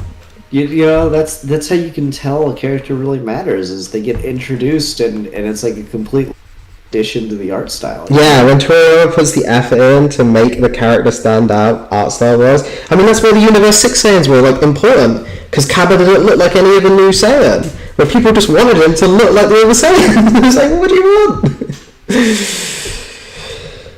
Oh, it's really funny to me. Yeah.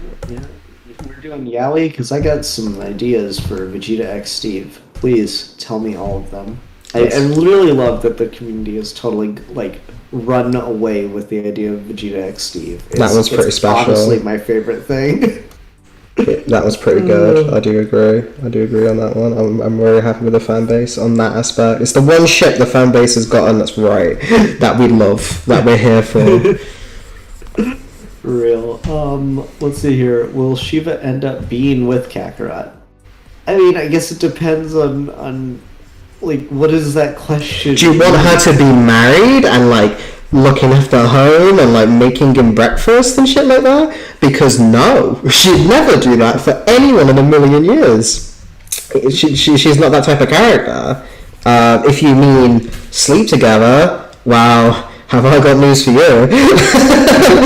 But it's bad. I just it's I don't know what to do. I don't know what more you'd want, like specifically at this point. We've already just have them fucking kiss just once, for the love of God. Just do it. Just, you fucking coward. Just make them kiss.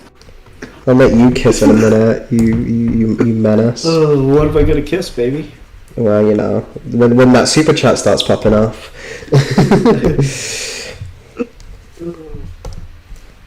Unless Shiva dies. I love that there's so many different spellings for all this stuff. Alfie, what's your opinion towards the feelings towards the Dragon Ball fan base? Because it feels like with every passing day, you grow more and more tired. Tired is the great summation. Tired is definitely a great summation. I mean, I love you guys. I like the Dragon Ball fan. I don't like the Dragon Ball fandom. I think might be the best way to sum it up. Is I like the you guys individually are cool and stuff, and we have a great time. But like as a whole, there is a little bit of a hive mind, which I'm not a big fan of. But that's with every fandom. That's not just Dragon Ball specifically. Yeah, no, let's talk about why the Granola arc sucks until it ends, and then talk about how good it was. Yeah, pretty much. Aaron's in the chat. Aaron Gray, one of our VOs. Oh, now, speaking of fans we hate. What? Speaking of fans we hate. Oh, yeah, she's the worst. She says, we don't want your forced heteronormativity. Shaking my head. I just, like, it's just so frustrating. To, like, wow, Goku's still single? This sucks. And we're just like, there's the just right there. Like, we've shown her. Like, what do you want, guys? They want the babies, now that's what they Shiva want. cooking Kakarot food.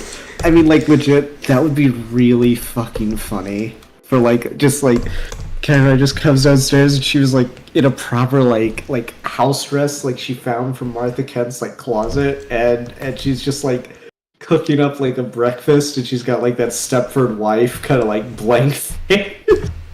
And that's just the beginning of a really scary episode. They were pretty funny. Oh, that'd be a pretty good one. Oh, Erin says she's not even a fan. Come on. I mean, you don't watch the episodes. That's kind of like one of our fans. Yeah, that's a pass. We're being really mean to you guys. I'm sorry. I hope you realize it's all in love. Lady Shiva is the opposite of Chi-Chi. Kinda, yeah. Yeah, kinda. Because like she would never stop fighting to settle down. That's not her.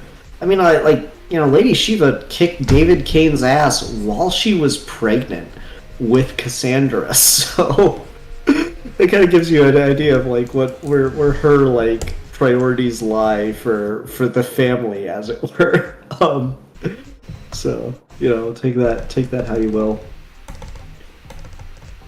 And Amir Adil says, "Wait, is it Shiva or Shiva?" It's the second one with the I. Streamer 255. Will Amanda Waller be in the main DVDC series? She's in Bombshells, and that's part of the goddamn series. It is the main series. Sid's having an aneurysm right now. He doesn't like the Bombshell slander. He's not here for it. Oh, fucking just. Bombshells needs more love. Everyone, don't go rewatch Dragon Ball DC. Go watch the Bombshells episode again. Only 10,000 of the 18,000 of you that are subscribed watch Bombshells. So at least 8,000 of you still have to watch Bombshells. This is true. Yeah, Lady Shiva easily slaps Chi-Chi in a fight. I don't know about all that. Chi-Chi knows fucking like Kaioken. Yeah. And actually has key control beyond anything Shiva's ever shown. So, yeah. Let's see here. Okay, that'll have to do. Hey guys, I've been watching. Yuruza says, "Hey guys, I've been watching since Ep 1, and I'm always excited for the next ep. I'd just like to say you guys captured Goku so well. You write Goku more accurately than Dragon Ball Super. All the hate. We need to throw in some Dragon Ball Super, like more references and love to that show. So if anyone wants to crap on Super Goku. I mean, I appreciate the comment, the compliment, but like, we got some love for Goku's evolved character in Super, and we love him. Too. But I'm really glad you like how we write his voice. I'm glad you compare it to any version of Toriyama, even if it's the older version that you prefer or any like that. So yeah, I still appreciate the love, regardless, even if it's like slid a super dig in there as well. I appreciate it nevertheless. Wait, Shiva plus Kakarot equals ... Oh no. What the fuck does that mean?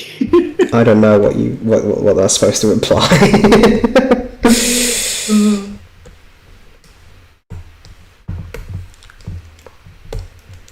Oh, Shiva wearing his dead mom's dress is both very weird and oddly heartwarming.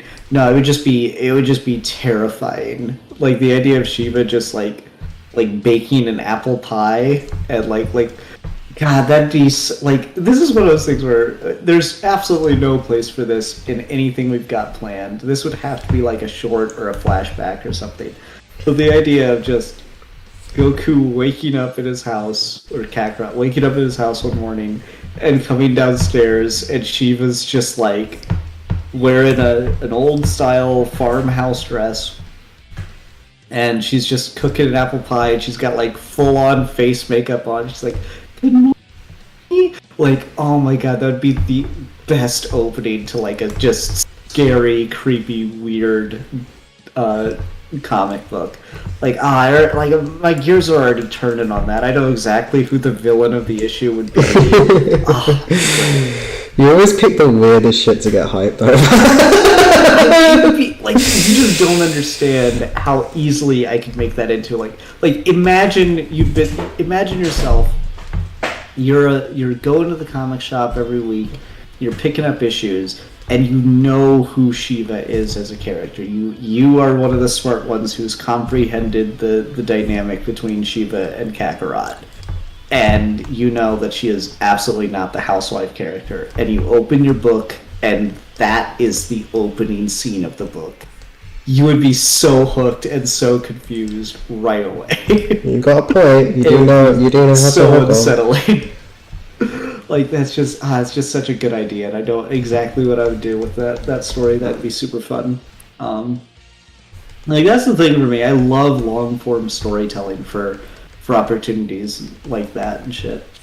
Fox Goose with the $3 donation. Thank you. Well, so thank you, much, Fox sir. Goose. Lots of creativity on the series. Love the twist. Everyone, give Fox Goose some love. He's been doing a lot of cool stuff for the series, including that really fun edit of the towel fight, or as it is known now, the Deathstroke fight. Mm-hmm. It was really fun.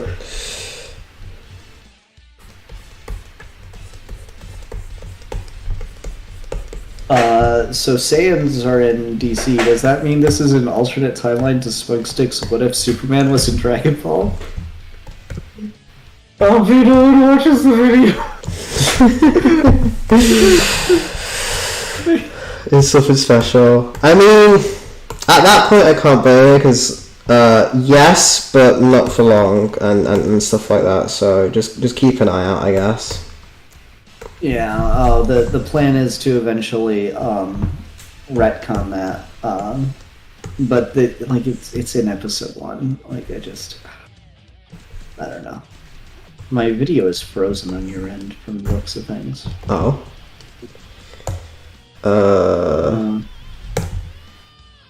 Let me see if I can. I mean, it's fine. Your video's still going. It doesn't matter. I'm sure it'll catch back up eventually. Okay. Put it back on. Mira Deal. Who would the villain be? And like everyone's like, are you talking about Mother May I? I mean, this is a story that we'll either never do, or it'll be years down the line and everyone will have forgotten the stream. The villain would be Dr. Psycho. That would be such a, just Dr. Psycho fucking Cerebro or something, the whole world just makes all the women into Stepford wives. It'd be great. That'd be a great opening to that, that's like a fucking Dr. Psycho event, and it affects all the books, and that's how the Dragon Ball DC issue opens. Oh, That'd be pretty good. that'd be so uncomfortable. Huh.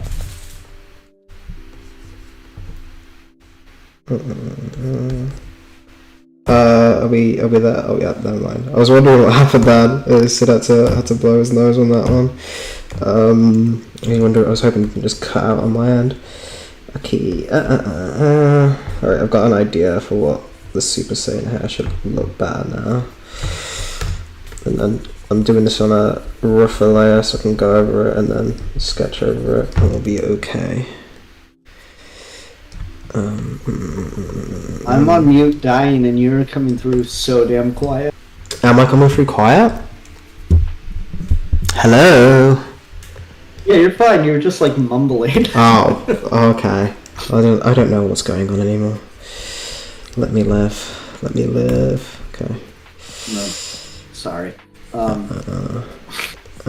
Man, I really hate to be forcing everyone to watch me get sick on stream. Look, man, this is the price we pay for the good content. It's the price I pay for having a child. They're like little sick magnets. I'm vaccinated, by the way, so don't freak out, everybody. I'm good. It's probably just a little cold. Let's see here. Fox goes, Cyan, if you want it, I can do one real quick later. I'll post it in the Discord later. Oh god, I hope it's not gonna be Shiva in the fucking house dress. That's scary. Fox, if you're planning to do, what are they talking about doing? Oh.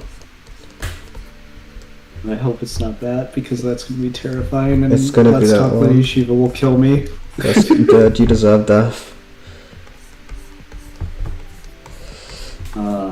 Caleb NJ4 says, "This is dope!" Exclamation points. Thank you. Thank you Love very much. the art for the series.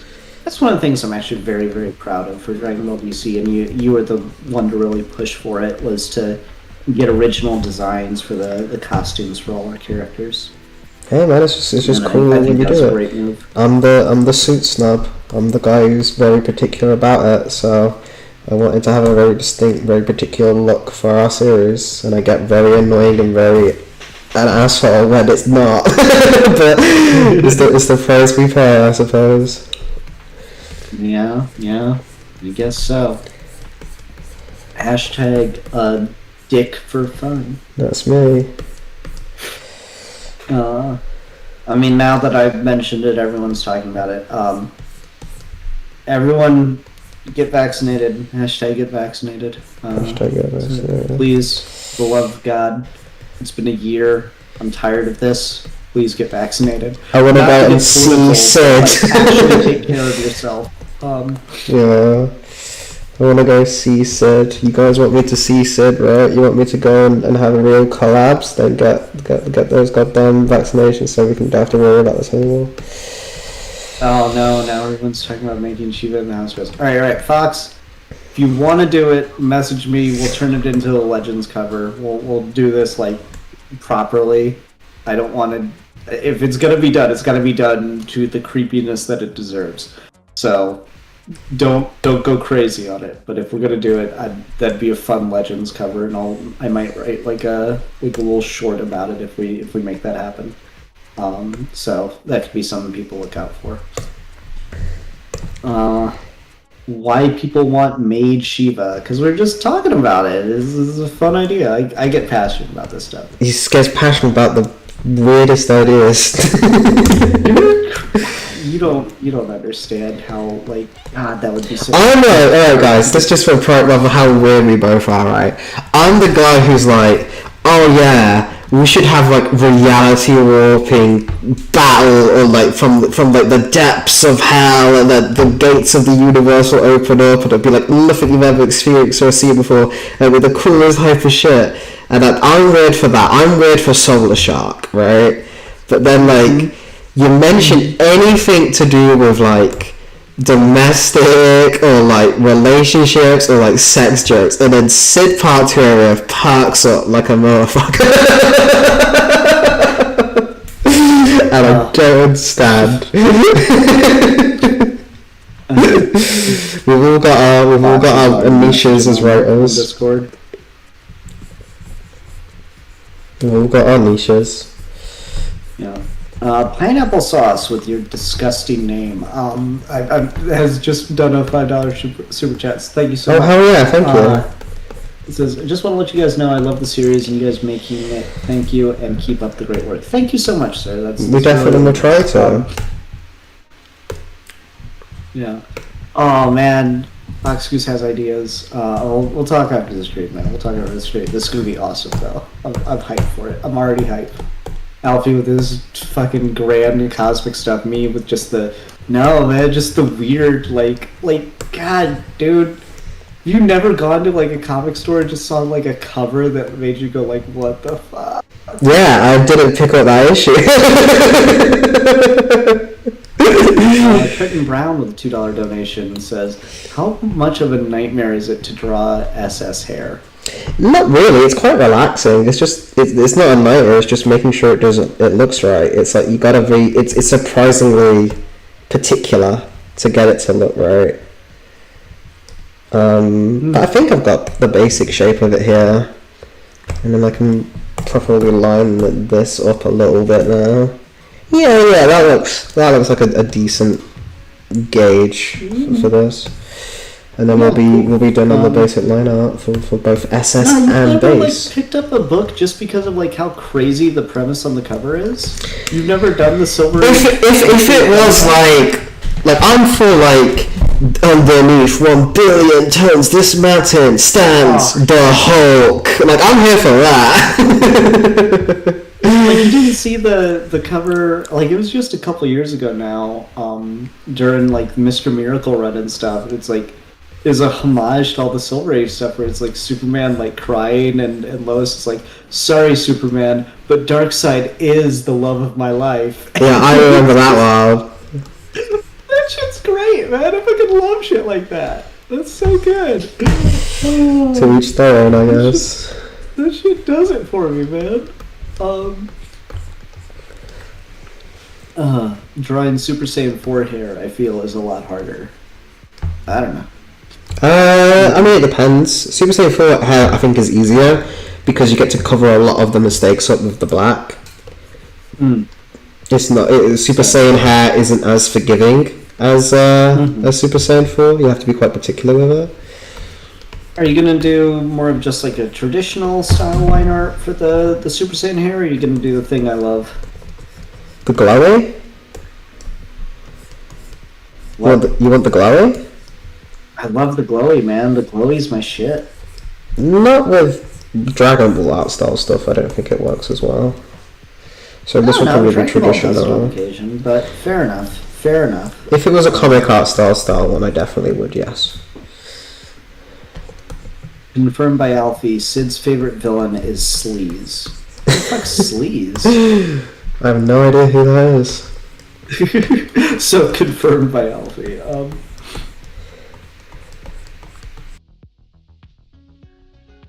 don't know.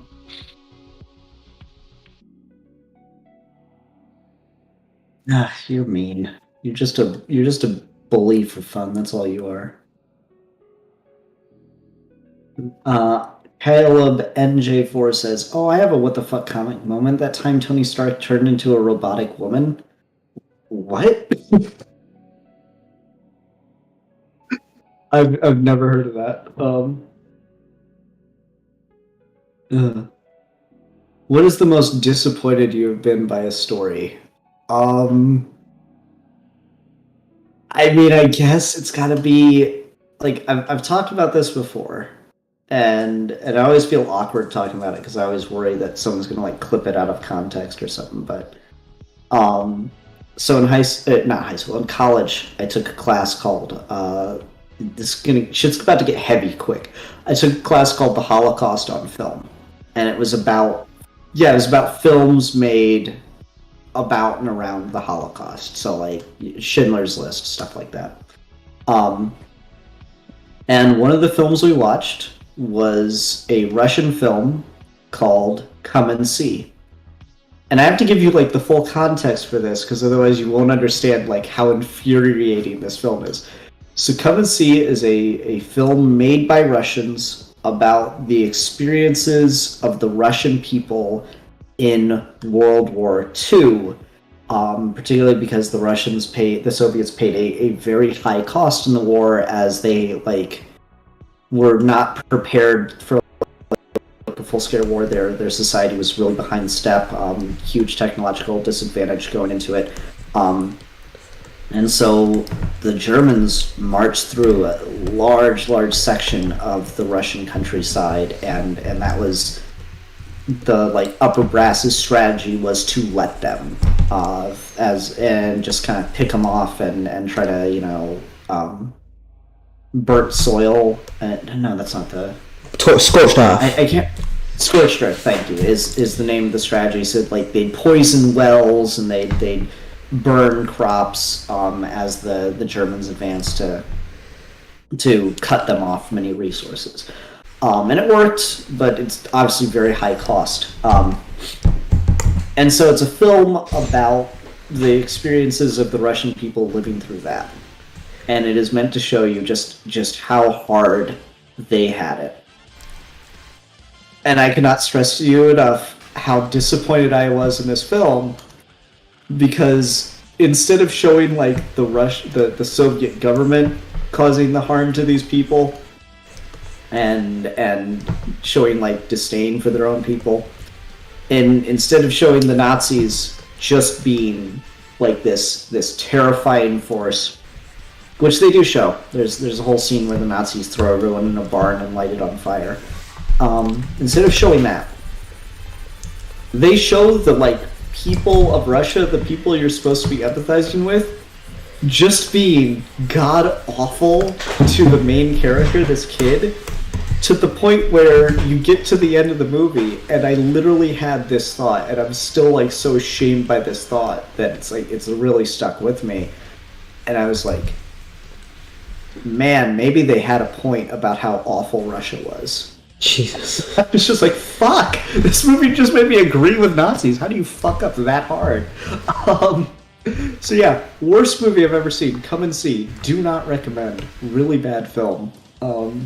Yeah, not a fan. Not a fan of Come and See. So shit got heavy there from a question that was probably meant to be more like, oh man, wasn't Civil War II so bad?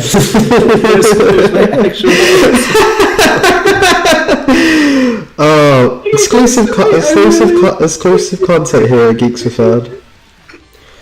I could have said anything. I could have been like, "Oh man, episode 102 of Dragon Ball Super sucked," but it just went such a different place. You always keep it real, man. You always keep it real. Too real.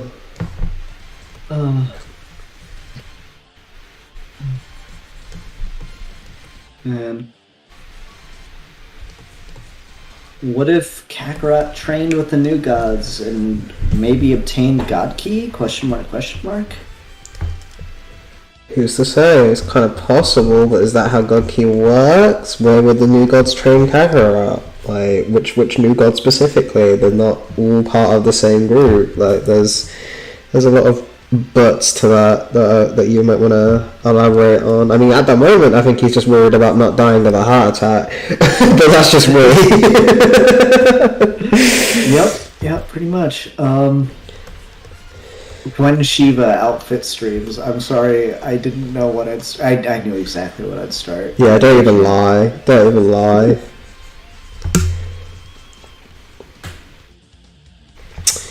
Lois wearing a milkman outfit. Sure, why not? Let's do it.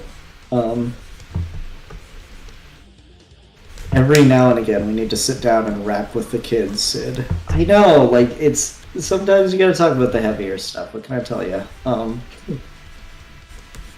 Is God Key, God Energy a thing in DC? Asks Zolt Brush. I don't fucking know. Well, there are gods in DC, yeah. Trying to think if there's like a literal equivalent to Beerus. There's gotta be, right? Like a deity that is there to destroy things. Probably. There's probably a lot of those guys around that I just never used again because the story wasn't very good or something. Like, fucking, what was the name of the guy that I found in that Kyle Rayner comic? Graven. Yeah. Oh, that was such a bad character. His assistant was named Cynthia, and it was spelled Sinytha. Oh no. Oh no. Yeah, he was the son of Darkseid, and it was such a stupid idea for a character.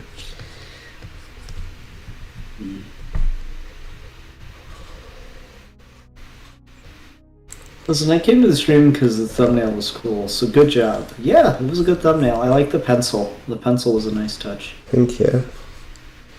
I stole it from Tony Mark. Oh, there you go.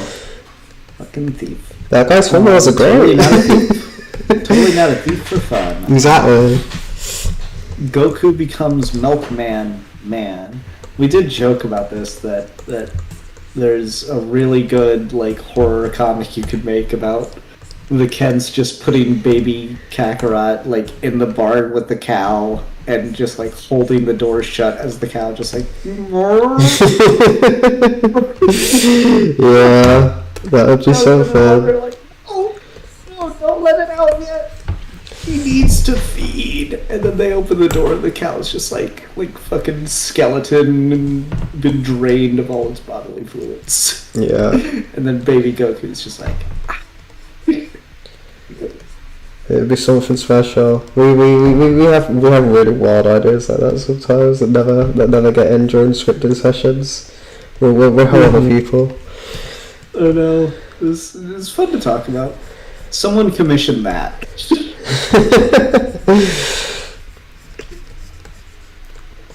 Okay, alright. I don't know. Spend the rest of this entire stream on this goddamn Iris. Your take on it humanizes Kakarot in a way that the original manga rarely does, or at least I feel it does. Well, just because of the different tones. At the end of the day, it's like Toriyama. The heart virus in Toriyama's thing is meant to be a cool device to threaten Goku in a way that he hasn't been threatened before, while also justifying the using of like doing like a Terminator style like time travel plot. So you got something that no training can stop, so you need to have like something from the future come in to fight and stuff. Like, it's not meant to really be an emotional thing, it's more like a plot device kind of thing. And ours is a plot device as well, but ours is much more focused on like, okay, but what would this do to you over a long period of time, and how does Goku react to kind of like the the reality of every fighter, because I'm a big fan of like boxing and stuff, and like I keep up with it, and like the reality is that no matter how great these fighters are, no matter how great Joe Frazier is, no matter how great Muhammad Ali was, or all these great fighters, it takes a toll. It takes a toll that when you get older and you can't, you've been going in the rings and you've been taking shots from people in the heavyweight class, and like in Goku's it would be like in planet busting capacity. Taking shots from these guys is something that builds up, and I wanted to use the heart virus as kind of the excuse to do a story like that with a Kakarot who's effectively punch drunk. And how punch drunk being works is it comes and goes. But the heart virus from Dragon Ball Z is instant. Like once it starts hurting him, he has to get the cure or he'll die right there and then. That's not how like head wounds and like the wounds of boxers works. They often live for a very long time. It's just they'll have trouble seeing. They'll dodge punches that they thought they dodged. Their sense of balance is from the whole idea of they don't. They feel sick, they feel woozy, their chest will hurt, like all these kind of stuff are symptoms of being punch drunk.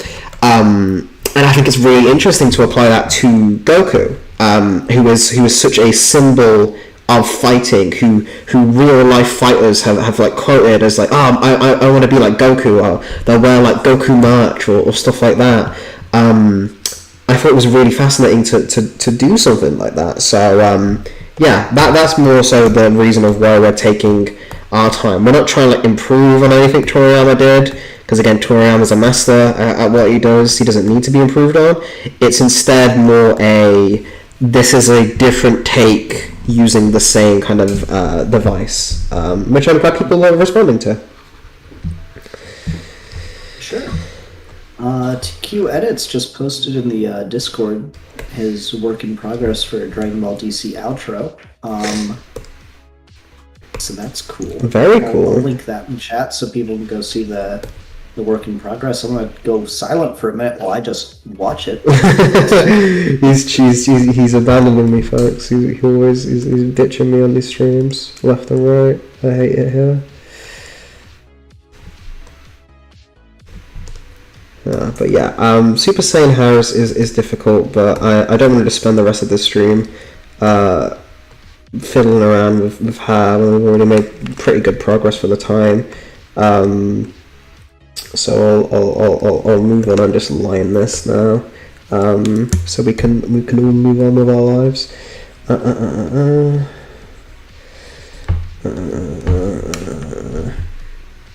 Yeah, that looks about right. That'll be fine. I'm such a nit. I always nitpick these things so much. But the back always has to be more up. So I think I had it right before. If anything, sorry, what? I'm just talking to myself. Is the outro looking cool? Yeah, it is. It's got some stuff that's in it that you'll probably be like, I hate it, but that's fine. Nah, it looks really good. We used some of Ash's art, and it's good stuff. It's good stuff. Cool. Question for the voice that is drawing and is blasting from my computer. What be your advice for sketching? For sketching, when you're sketching something, just let me just do a quick demonstration, right? So when you're sketching something, I didn't used to do this. I know a lot of artists don't do this, but you have to do this, right? You gotta do construction. You gotta, like what I'm doing here, right? Just up here, is I'm bringing out the shapes of the body first before I draw the body. So like draw circles for the shoulders, because what this does is it gives you a basis to go from. You see, like, and then there's like, this would be like the ab section, and you got the crotch here, and all that stuff. I'm like, yes, this is super crude and super rough, and it doesn't really matter how rough it is, but it gives you something to build on, right? I do the same advice for writing, is like, just write, right? Even if it's garbage. It's much easier to edit something after it's done than it is to do it from scratch. So when you're sketching, don't worry about failure, don't worry about messing up. You've got time, no one's rushing you, just take your time, work it out, and build upon layers upon layers upon layers. Don't just try and do the masterwork from start. Some people can do that, like Toriyama or mangakas. You look at them, they can just do that. But that's because they've got literal hours and hours of practice. It's like a muscle memory at that point. You can't do that, I'm assuming, if it's not your job.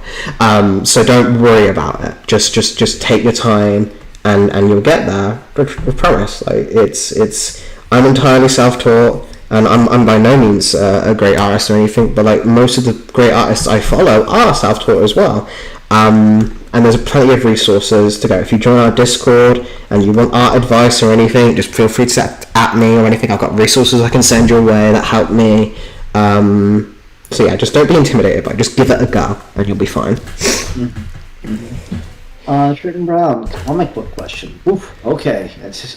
Listen, this is Dragon Ball DC on Geeks for Fun. We don't have comic fans here. It says, is there a comic run or story that you guys personally feel broke a character, as in did irreparable damage or would take years to fix said character? I don't believe in the concept.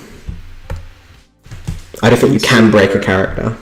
Fundamentally, I think that's probably not. There's been ones where I'm like, oh god, this is not the look. This is gonna I mean, I think you can do things to a character that just make it like so hard to get away from, and it's just they're always going to be known for that thing, right? Like it's just such an incidental moment, and it's just kind of the artist made a weird choice in the book at the time, but now it's just like, now, you know, decades later, they're still reacting to and dealing with the fact that like Hank Pym beat his wife, you know?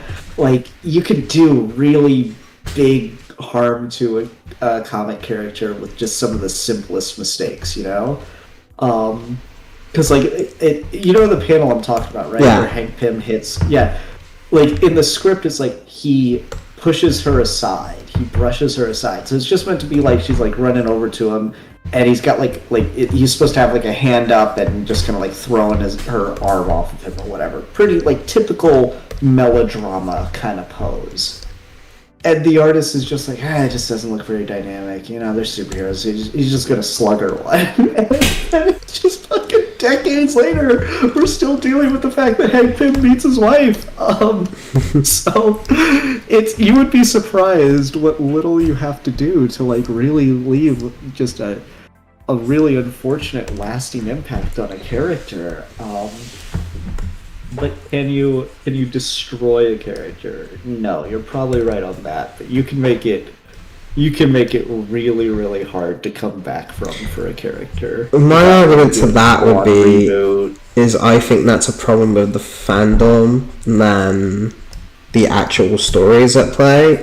For example, right, Peter Parker has hit Mary Jane on multiple occasions. Never gets brought up. Nobody cares. Why? Because we all acknowledged it was a bad story and we never talked about it again. The reason why Hank Pym gets brought up is because people write it, find it interesting, and so constantly bring it up because there's some story there. Hank Pym's kind of a nothing character in the early Marvel.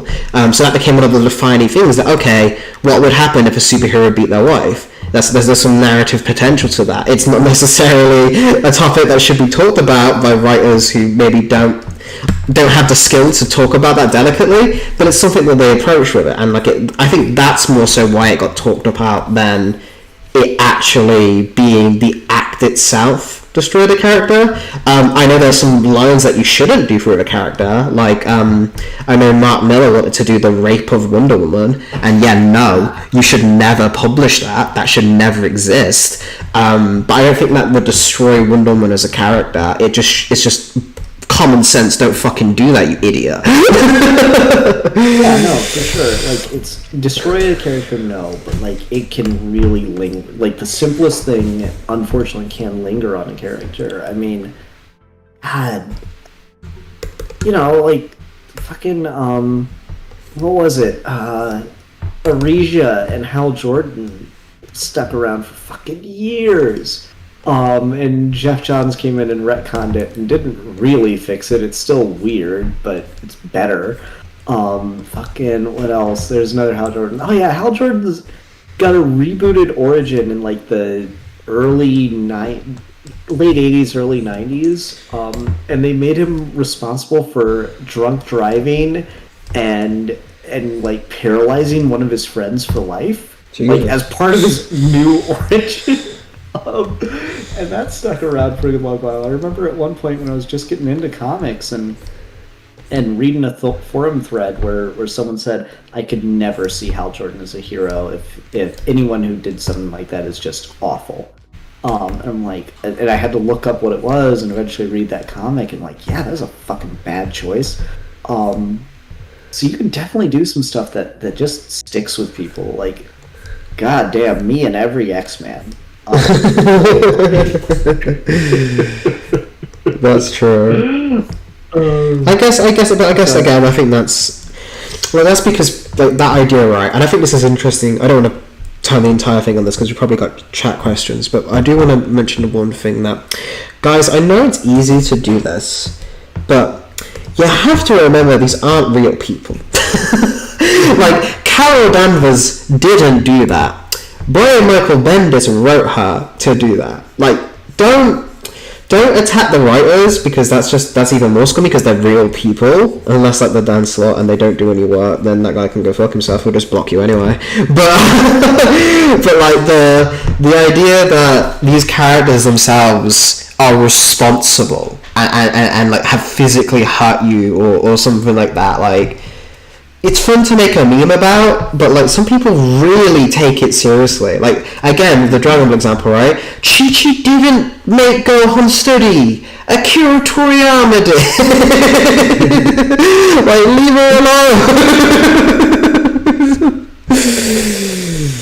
It is funny how like attached people get to the characters and do treat them like real life, even though they're easily provable as not.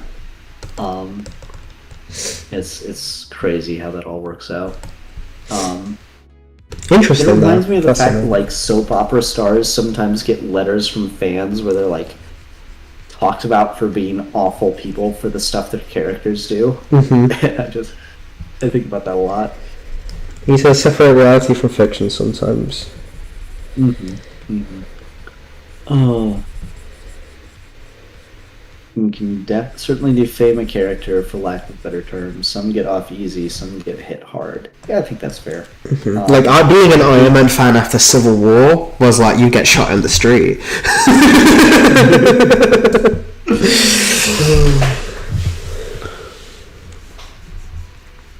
Let's see here. Is Malik even still in the stream? How do you go about studying anatomy in general before exaggerating and simplifying it? Well, shapes. It's all about basic shapes, right? So, again, let me give you an example, right? You want to draw a buff character, right? Like, really buff, like Hulk size, right? What you do is, it's a triangle, because they need to be narrow at the waist, but bigger at the shoulders. You want to draw a very thin, kind of stickly Spider-Man character or something like that. You do either just a straight stick, or for something a little bit more dynamic, like a really kind of thin triangle or something like that. You mainly want to stick to like circles and triangles, because straight lines tend to be quite stiff and not very animated. Another one is like curves. Like if you want to do a character who's like in action pose, you want to find like the line of action, right? So make sure their body like adheres to this curve, to where they're going. Like I'll give an example of like this where Malik's done this right here. The Goku's pose is a straight line downwards. It's, if you can get it from his head to his feet, it's like a curve, it's like a swirl to it. There's a bit more the motion going on, and that's normally the difference between a good piece of art and like a great piece of art, is when you can feel like the motion in it. So yeah, just break it down to shapes if you want to exaggerate it, because once it's a shape you can manipulate it. The idea of like a bicep is very detailed, it's like it can be quite intimidating, but if you break it down to just an oval, well, it's not as intimidating anymore, right? So hopefully that will help. Eli Gonzalez says, now I think about it, isn't the Black Mercy the reason why Kakarot had the heart virus? No. No. Why do people keep thinking the Black Mercy exists in DC, guys? It's never been that. We didn't make that up. The fact that it also like I mean, fuck, I guess spoilers, but like, go rewatch the episode. We hint at the heart virus before he ever gets the Black Mercy. Like, just it's about like comprehension. Like, all right, here you go.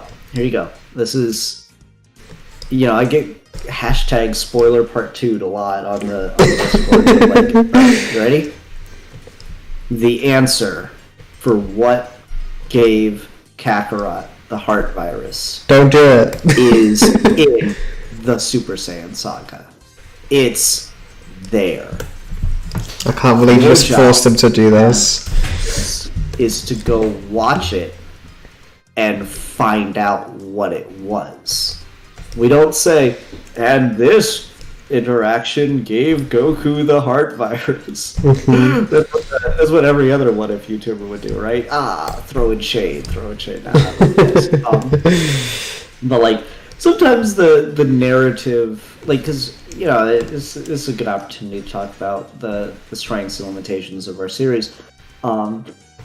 Sometimes the fact that we've committed fully to going full narrative, we will not like break the narrative flow of an episode to say, and then Goku went grade 2 Super Saiyan to fight this guy. We always find a way.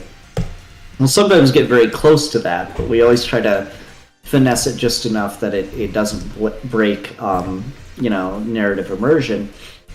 And so we're not going to just say outright, and this gave Kakarot the heart virus. But there's things that are said that are like the pieces of the puzzle are right there for you guys. I promise you. Promises Part 2. Promises Part 2? Oh. Mogo might be spelt wrong. I mean, it's funny how like Mogo, Mongol, and Moro seem to be the 3 spellings that everyone likes to throw around. Yeah. And I never know who they're talking about. Man, when Goku fought Mogo, I thought that was crazy. What? Oh, he means Mongol. In retrospect, maybe could have picked a better time for Mongol to show up than the same episode where Mogo is in. No, I think that was funny. Even if we didn't intend it, it was funny. Eli Gonzalez, gasp! It's the food Larfleeze and Kakarot ate that gave him the heart virus. No. There we go. Okay, everyone in chat. Craziest theories on the heart virus. Go! Don't give me your actual predictions. Give me your fucking bullshit crazy predictions. Goku got the heart virus from eating too much bacon is a good one.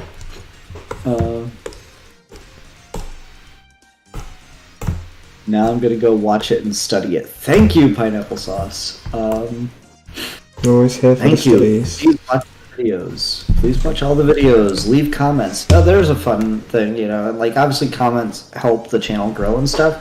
Leave comments on the episodes of what you think, what your theories are. Like going back to rewatch this after what's happened in the Doom Saga, I realized this, and this. Please, it helps and it's super fun to read. Mm-hmm. Read I know I do. I'm pretty sure Alfie does as well. We read every comment. Yeah. Even if we don't reply to everyone, we read them all. Yeah, unless it's a reply, because those get like buried. But if you just leave like a brand new comment on the video, yeah, we read every comment.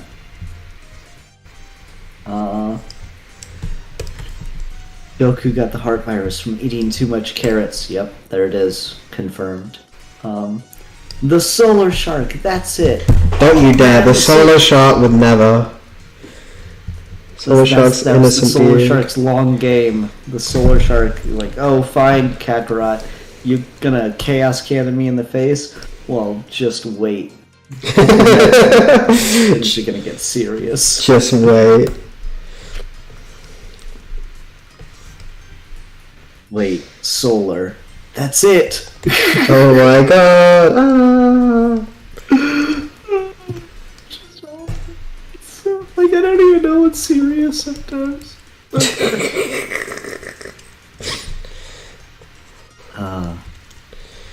It's the sun. The time Kakarot tried to revive the sun.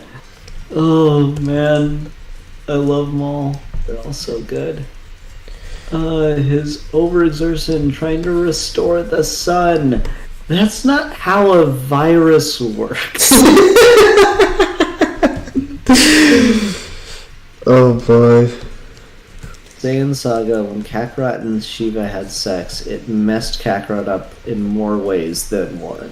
Ooh, there we go. That's implied a lot about Shiva that I'm not a fan of.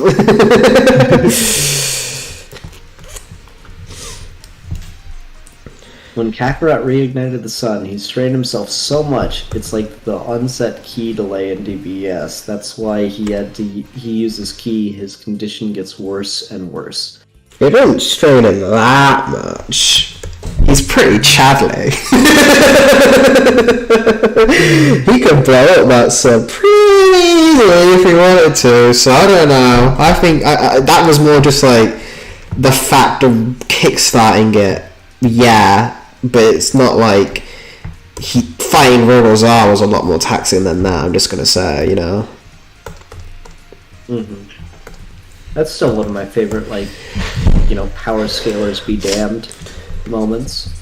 Yeah, it's pretty hard. Like, you act like I don't get hyped about these ones. You don't! You stop me! You're a big liar! You don't let me have my fun! I tried to stop the solar charge, I'll admit that much. I know what kind of power it would unleash. As a result, I'm trying to now... stop you restarting the sun. I thought that was cool. Thank you. He can be good sometimes, fellas. You just gotta get it out of him.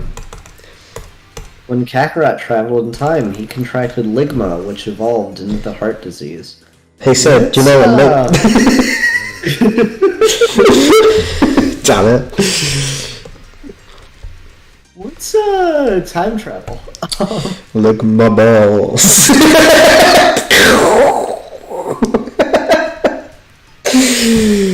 Oh, something special. Something special. I hope Animal's seen that. I hope that's the one Watchmen adaptation. He's like, well, that was actually pretty funny. Did you see the one the other day with the fucking high school S? Yeah. Oh god, I love that one so much. A symbol of misrespect. Okay, hear me out. What if Lady Shiva's kiss gave him the heart virus? I think you're confusing her with Shesha. Yeah, what do you... I mean, you're making a lot of assumptions that Lady Shiva kissed Kakarot, so... Oh, Goku doesn't kiss, he just raw dogs. It's kind of... He's a goddamn monster. He must have gotten a Nazi disease in bombshells. There you go, that's pretty good. I like that one. He did not see that coming. Nazis. Gotta love them. No, we don't. Stop saying that multiple times on the stream.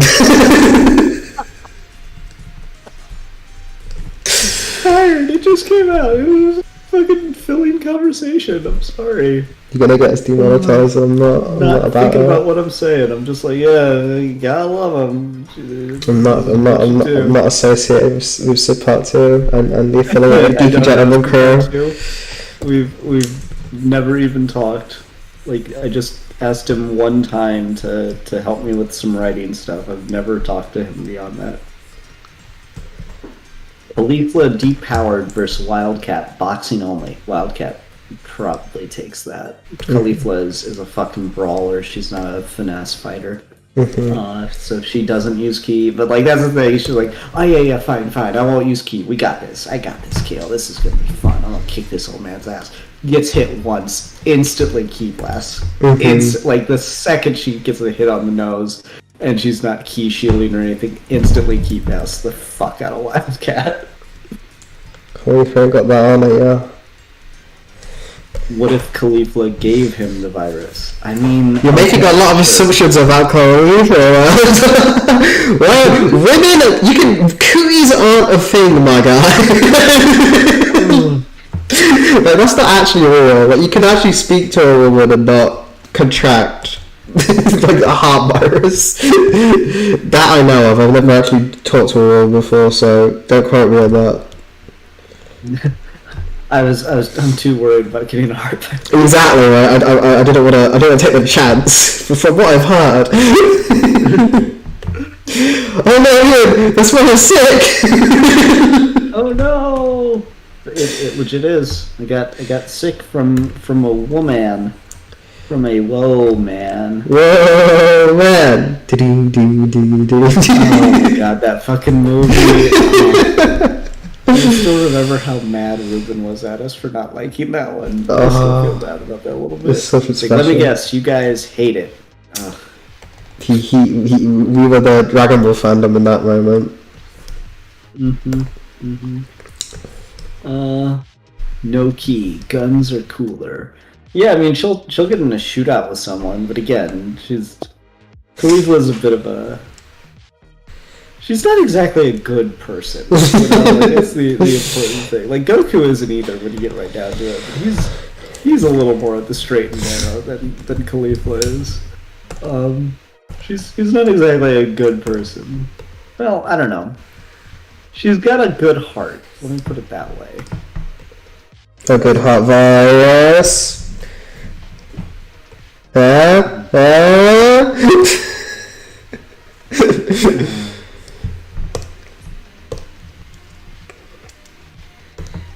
Leslie Pina 82 says, "I'm a girl. My name is Jasmine." Well, that's cool. Happy to have you in the stream. Sorry that Alfie accused your entire gender of war crimes. Look at our YouTube statistics, okay? It's like 99% males. I'm sorry.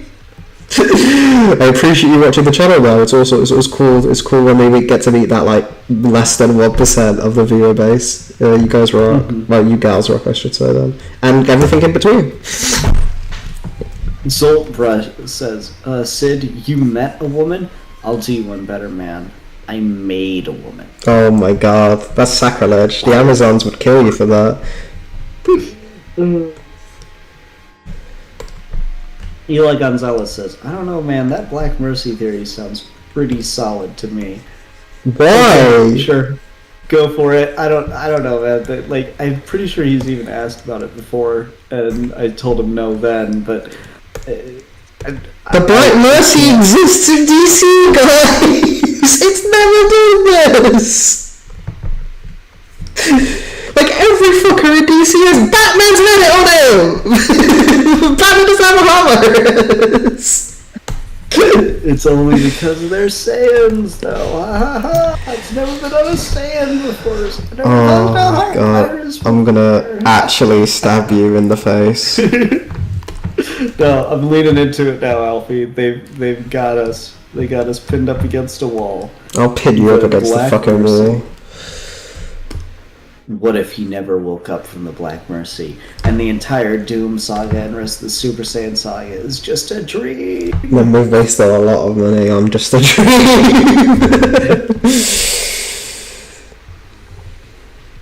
Oh man. Javion Singleton says it was the Mantis. Is that like a fucking villain or something? What? The I don't know. Mantis. Elaborate, Farah, if you got a cool theory on that. I'd like to know what you mean by that. Yeah.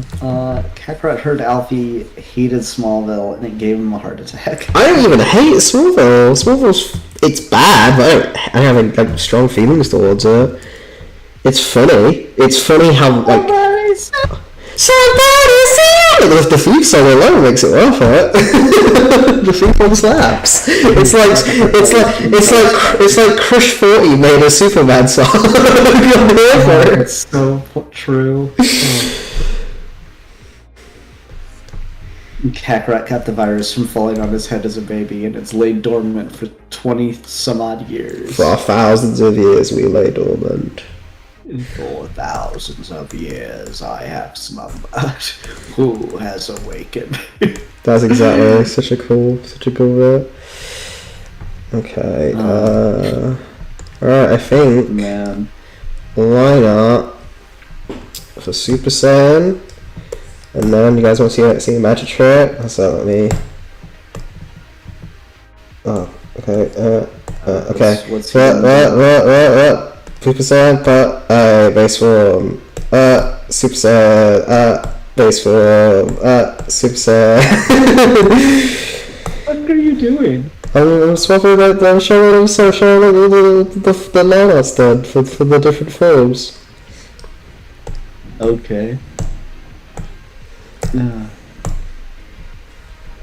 It's pretty cool. Oh no, again, if Super Saiyan's that big, probably his base one here needs to be. Base? Super Saiyan. Base? Super Saiyan. Sorry, I was late. Like, oh, that's fine. Like, what the fuck are you doing? You fiend. Can't make jokes around you. I hate it here. Sorry, you gotta remember there's a fucking delay. I'm watching the stream, not you. You should be watching me. Witness me!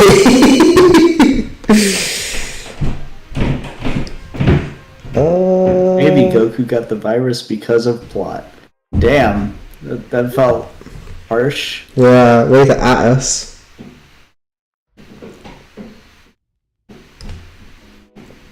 Trenton Brown with another $2 donation. Great magic trick. Have some money. Oh, there you go. I should do. No, do you think I? Oh God. Do you think I? No. It makes me think those views where it was just like, now draw her doing this. Oh no, very cast.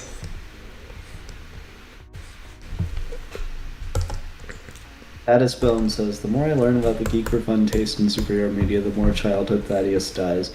I mean, dude, I'm sorry. If you didn't know Smallville was bad by now, I don't know what to tell you. Yeah, that sounds like a you problem. Come on.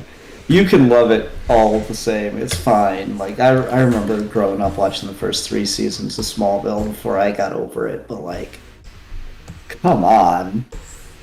We can't be the ones that broke you on that one.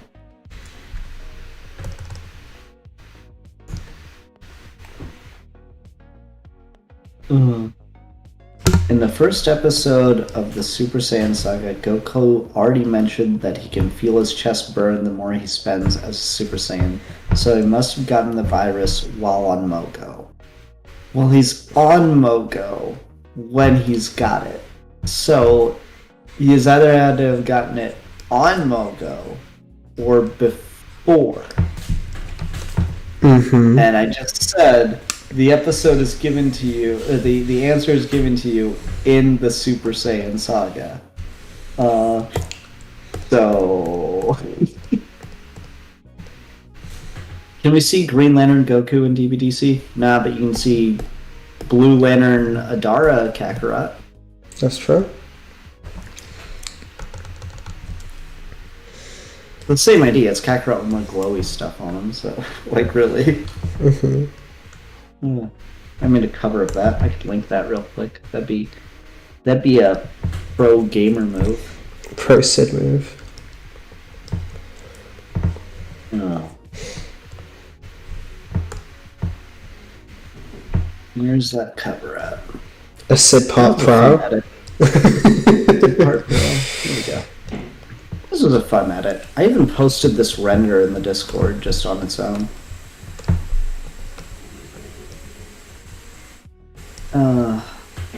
Okay, cool. Goku versus Flash in an eating contest. Okay, so Flash would definitely eat faster. So it's what kind of contest? Is it like get through this many hot dogs in an allotted amount of time? Or is it just an endurance contest? Because then Kakarot definitely wins. The Silent Saint. Where's Plastic Man at? Oh man, Kakarot and Plastic Man's interaction was actually pretty cool. So like, he met Plastic Man, and he challenged him to a fight, and he one-shotted him and told him he needs to train more. This has been my favourite thing we've committed to ever. I don't know how much to explain that to you and how much I love this, but it's something special to me. What if Kakarot had the virus when Rogolzar killed himself and used his self-destruct sequence? Wouldn't that be interesting? Maybe Kakarot's Kent's heart virus were the friends we made along the way. That's pretty good. That's pretty good. Hey Alfie, whatever happened to the Just Imagine streams with Smug and Plus Ultraman? Oh, we just weren't feeling them anymore. They were too much of a hassle to set up, and we didn't really get the response we really wanted it from them. So that's what they went through. Just again, the YouTube streams aren't actually that helpful for growing. They're mainly better for like super chats and just having fun. So like they weren't worth like the hassle of organising them, sadly. But we've had a lot of fun. I don't regret them. But we'll have to do some of a kind of collab with those guys at some time. Zoltbrush liked the cover. Thank you. Love doing those covers. They're super fun. Haven't done one in a little bit. Need to get on that. Alright, I think so. We got that, and we got that. Yeah, we got 2 Kakarot Kents all done and good to go in terms of line art. So now,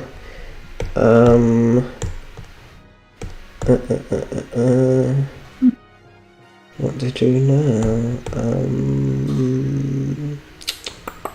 Guess just base colors. Let me just save these first. Yeah, good call. Well, I'll just start doing some base colors. How long the stream's been going on for? 2 hours. 2 hours. How long do you want to keep going for it? You want to do the flats? Flats Okay. shouldn't take too long. Yeah, And that see how works. we are at that. Works for me. I feel real bad getting sick in the middle of the stream. That's it's kind of crazy because you can go back to the start of the stream and I'm fine, and then just slowly throughout, I think I got sick. It's so crazy. Yeah, I've never seen that. Like, I don't think I've ever seen video of someone get sick in 2 hours. You know? We can use this for science. And we possibly see Frost in DVDC. Frost, like from Dragon Ball. Yeah, do you mean like Killer Frost because she's in the latest episode? If you mean Frost, the Frieza race, well, if Frieza's not in it because it's only Saiyans, they're like, you know.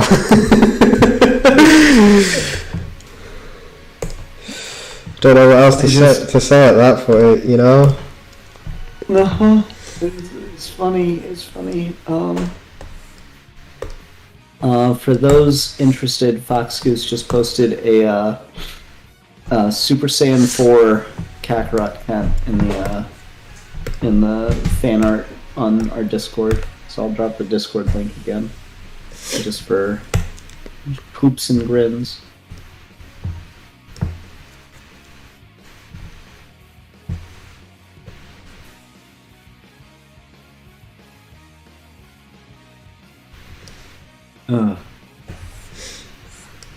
Always save, kids. Yep, that's right. Always save. Javion Singleton says, that damn mantis sting Kakarot, the crazy creature. Okay. I don't know what he's talking about with me. Yeah, I've got no clue on that one. I'm sorry, buddy. Like, isn't Mantis is a Marvel character. There's not like a DC Mantis, is there? There's Black Manta. Yeah. Yeah, I don't know of any of the Mantis variety. Zoltbrush says, is the next episode going to check in with the other Justice League and see how they're doing?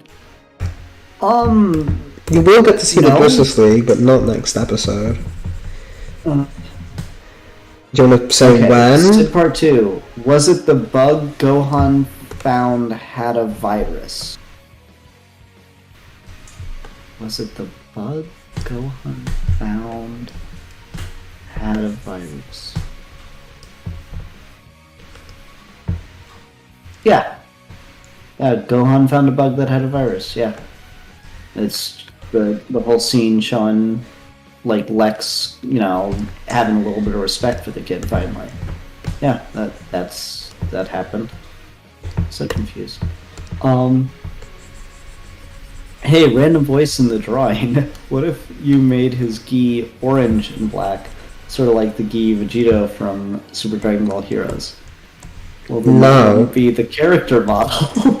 We gave her the blue gi. I don't like the Dragon Ball Heroes gi anyway, so no. Give Goku bright You made his colours. gi like green and purple. Because that would be colourblind. Alfie probably would do that.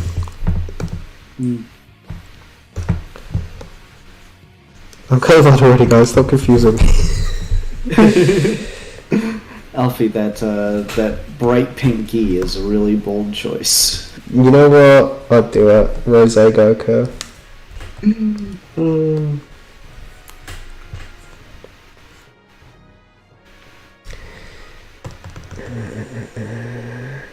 Oh man, it's all coming together really well. It's looking really good. Thank you. Be interesting. Probably wouldn't want to do this with something we've commissioned, but it could be like a fun thing to do, like the for the artists in the server and stuff, to do a like line art for a character, and then just like give it to the artist to practice and do shading and coloring with. It could be fun to see like the different styles of I shading. mean, I can give them an old one that they can have a go with. That could be fun. Yeah, I can give them an old Kakarot one. They can just to practice. I think would be fun. Fine. One of my ideas that's really cool that no one ends up going along with or something. It's there we go. Oh, poor baby. He'll be alright, buddy. It's It's just funny. It is funny. We live in funny times. These are interesting times.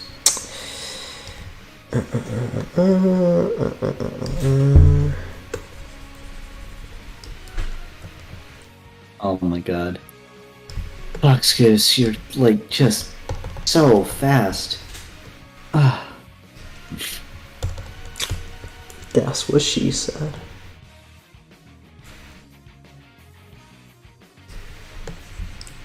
God damn, this is funny. I'm gonna post this link in the chat. This is so funny. Oh, Fox Goose is like the fastest artist on the server. There's just no way.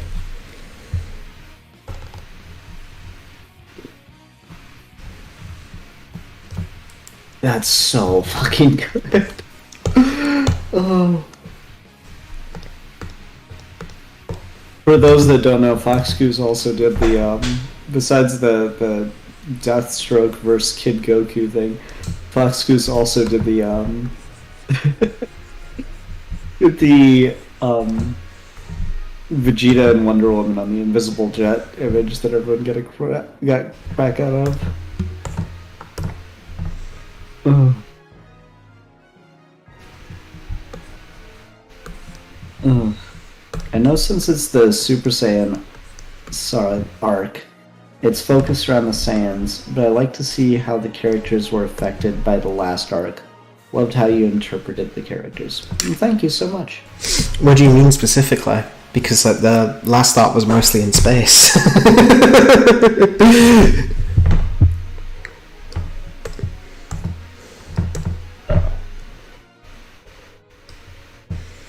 Yeah, I'm glad you enjoy it though. I'm a big fan of writing the lead. Caleb, So. NJ4. If you had to pair Goku with someone, who would you think he would be in a relationship with? Ah, gee, I don't know about that one. I guess we'll know now. I just can't decide. Yeah. I just can't. Nah, I don't buy it. You know, they've never shown them together, so I don't think they'd do that. They've never had any interaction that even like it. Just I guess the part that kills me about it the most is literally like you put Goku in a thumbnail with Cassandra Cain, and people are like, Goku x Cassandra Cain ? And I'm like, no, you fucking weirdos. But you've done like extended scenes with Goku and Lady Shiva where they like talk and there's like a lot of subtext, just like it's basically like screaming that this is the ship, and people don't fucking get it. Look, man, I don't know what to tell you. It just kills me. Kakarot X Mogo. And that's a ship I can get behind. Goku just doesn't do standard relationships. Yes. I get that. And I appreciate that. And everything. But at the same time, just for the sake of sanity, of not getting the same fucking questions over and over again when there's such an obvious answer, just let them fucking kiss or like hold hands or just something. No.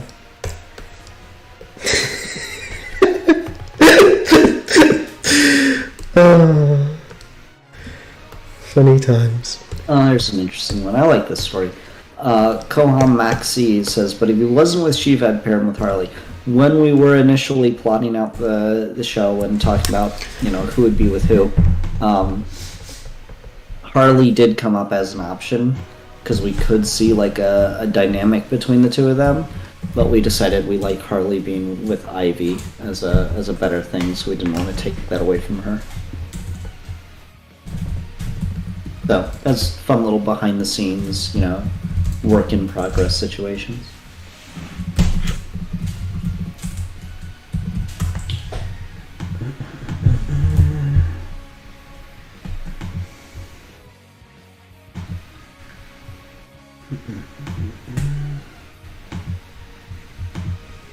Well, I don't know if I'm going to work tomorrow now.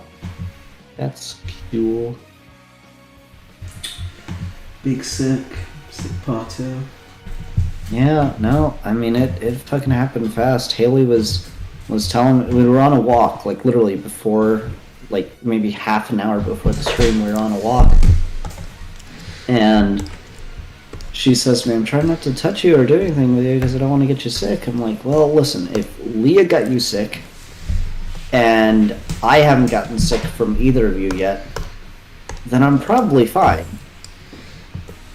Here I am now. I mean, it's possible I'm not sick. It's possible it's just my allergies, because I did start sneezing really bad right before we came in from the walk, so kind of hoping it's that. Gonna take something before I go to bed tonight, but sometimes I can just tell, and I'm feeling kind of down right now. Possibly. Would you implement the Think Mark Think meme in the next episode, like Luther talks to Gohan? Please, I'd say I'd donate, but I'm broke. But no, because the joke's already dead. It really is. It's gotten old really quick. No, but even if we were like, it's such a good idea for a joke, we couldn't because the episode's already been written and the lines have already been sent off and yada yada yada. Yeah, we do these episodes in advance quite a bit. Yeah, we're writing the next saga right now, and the Doom saga isn't even halfway done being broadcast, so it's gonna be a minute. It's a hot minute. How do y'all like Invincible? Haven't watched it. I watched it. It's alright. It's fine. It's okay. it's like Spider-Man meets Dragon Ball Z with a little bit of John Kent in there. And That sounds like that should be your shit. What the fuck? You mean it's just okay? I know, because, you literally yeah, just described that. I know. Like Alfie's fucking wet dream. but it's really not. Like, it's okay. It's fine. It's not revelatory. It's not the greatest superhero media thing. The thing is, like, it's just standard good kind of thing. I do not understand the hype for it. Juan Luis Monstrado says, just commission the drawing for the memes or make it yourselves. Fox Goose has already actually made the meme, like back before it was tired. He already did it with DVDC Vegeta and Join our Discord if you want the memes. That's where all the memes happen. There's plenty of memes. yeah.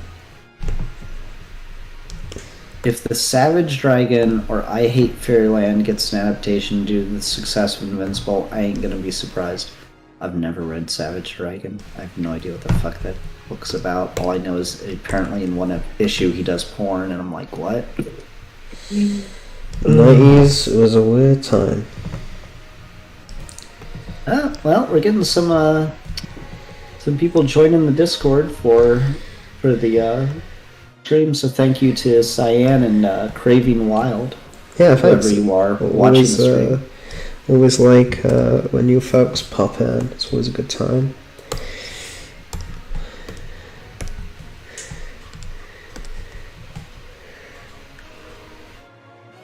Think, Gohan, think! Nobody messes with Luther. I am rich. I'm probably the smartest person in this dimension. I am the president.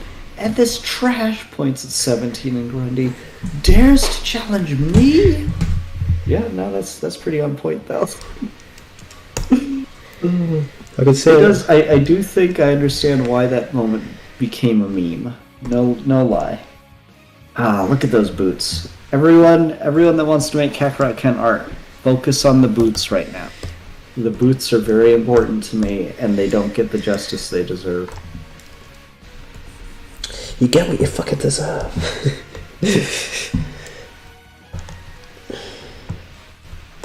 Will Dripku be in DBDC? Shit, man, they figured out his final outfit. No. Dun, dun, dun, dun, dun, dun, dun, dun. Dun, dun, dun, dun, dun, dun, dun, dun, dun.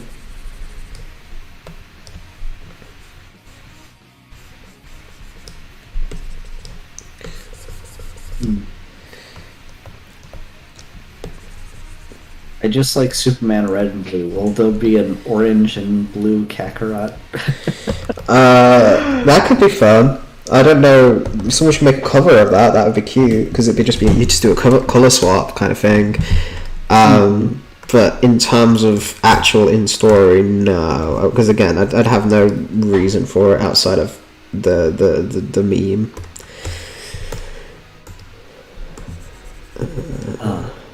But that'd be cute. I'd like to see a cover of that. Yeah, fucking Mr. Native in the Discord the other night posted the composite Kakarot, and I was kind of like done with the idea before he posted. I was like, okay, guys, I get it. It's half Kakarot, half Batman, and you're doing stuff. But then he posted like the actual cover edit. And that shit was like, you know, I still kind of like hate the idea on principle, but like I see the fun of it. But I'm still like, yeah, we'd never do that.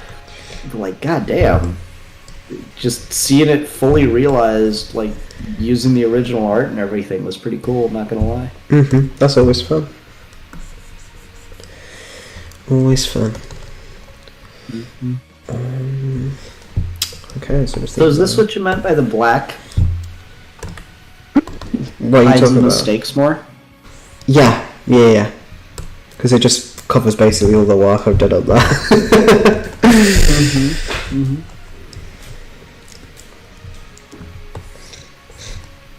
Right, now this is the tricky part, folks, because Goku's eyes, when they're not Super Saiyan, don't have a line around them for the white, so you gotta kind of eyeball it, quite literally.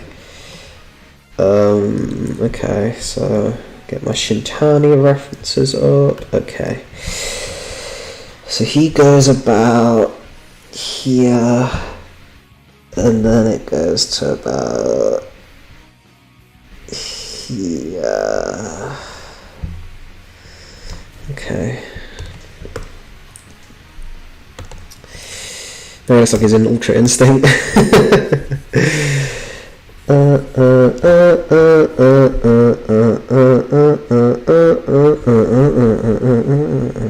Love that theme so much. Okay, so now... Sorry, everyone has to see me die. Everyone has to see Sid Part 2, Sid Part Die. Let's create Sid Part 3. No, don't decommission me. Solar Shark's fun, I promise. Time to die. Perish.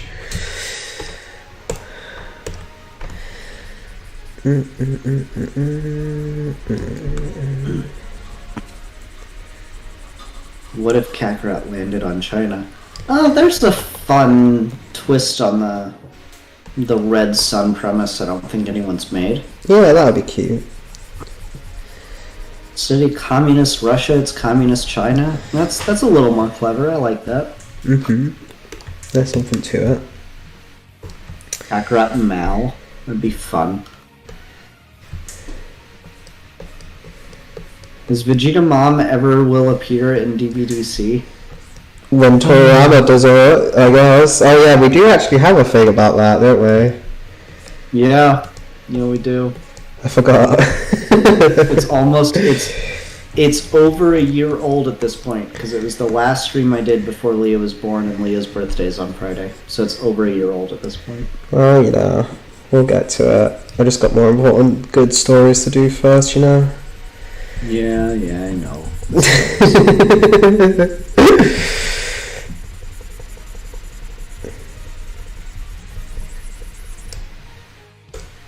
We'll get that one done for you, Sid. Especially if you're sick.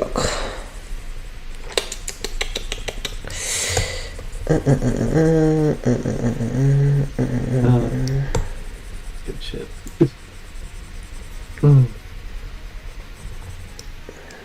All the cool stuff. What if Kakarot landed in North Korea? I don't know. I think China's got the better angle on that. Too bad Japan was never communist. You're gonna have so many out of context clips on this fucking stream, man. I know, right? Like, what's some other controversial ass shit I could say just to really like lean into it, you know? Fucking, I don't know. The moon landing was faked. Controversial part 2. Cameras. He talks about it in The Shining. He tells you in The Shining that he faked the moon landing. That's the kind of shit we'd do. Just put it in DBDC. Yeah. Alright, this is the flats then. The flats are done. Unless you want me to do Super Saiyan as well, just to stretch it off a little bit. Oh no, I think we're good. The shading part should, I don't know, maybe you'll do that on Discord or something, incentivize people or whatever, but it's up to you at that point. I just wanted to get a stream out there. I expected more questions about the implications after Doom Episode 5, but I guess not. No one cares, no one watches the series. No one watches this fucking show. It's funny. Why does the artist sound like the sexy voice that narrates, JK? Well, have I got news for you? It's me, Ruggles. I created DBDC.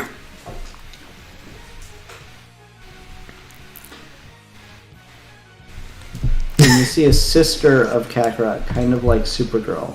No.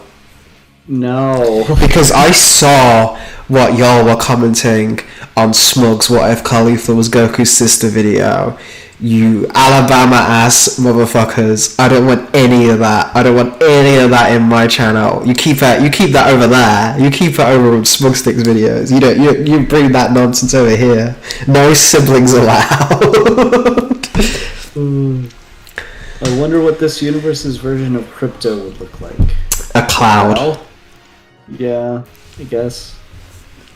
Kakarot's not really the pet type. He'd eat it if it wasn't. He even tried to eat Nimbus.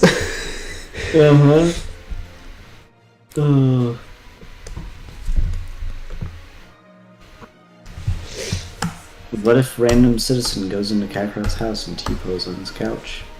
Well, he'd kill them. And then never find the body. Yeah.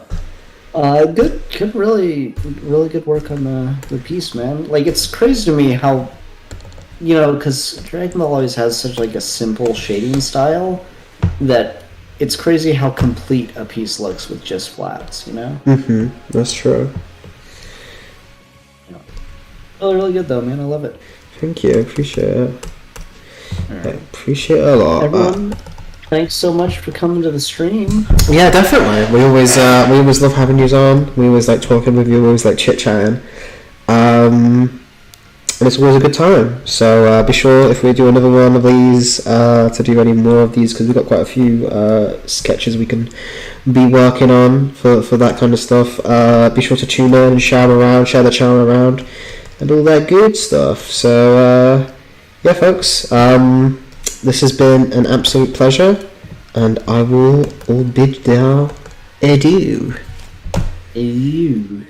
Take it easy, folks, and have fun, geeks.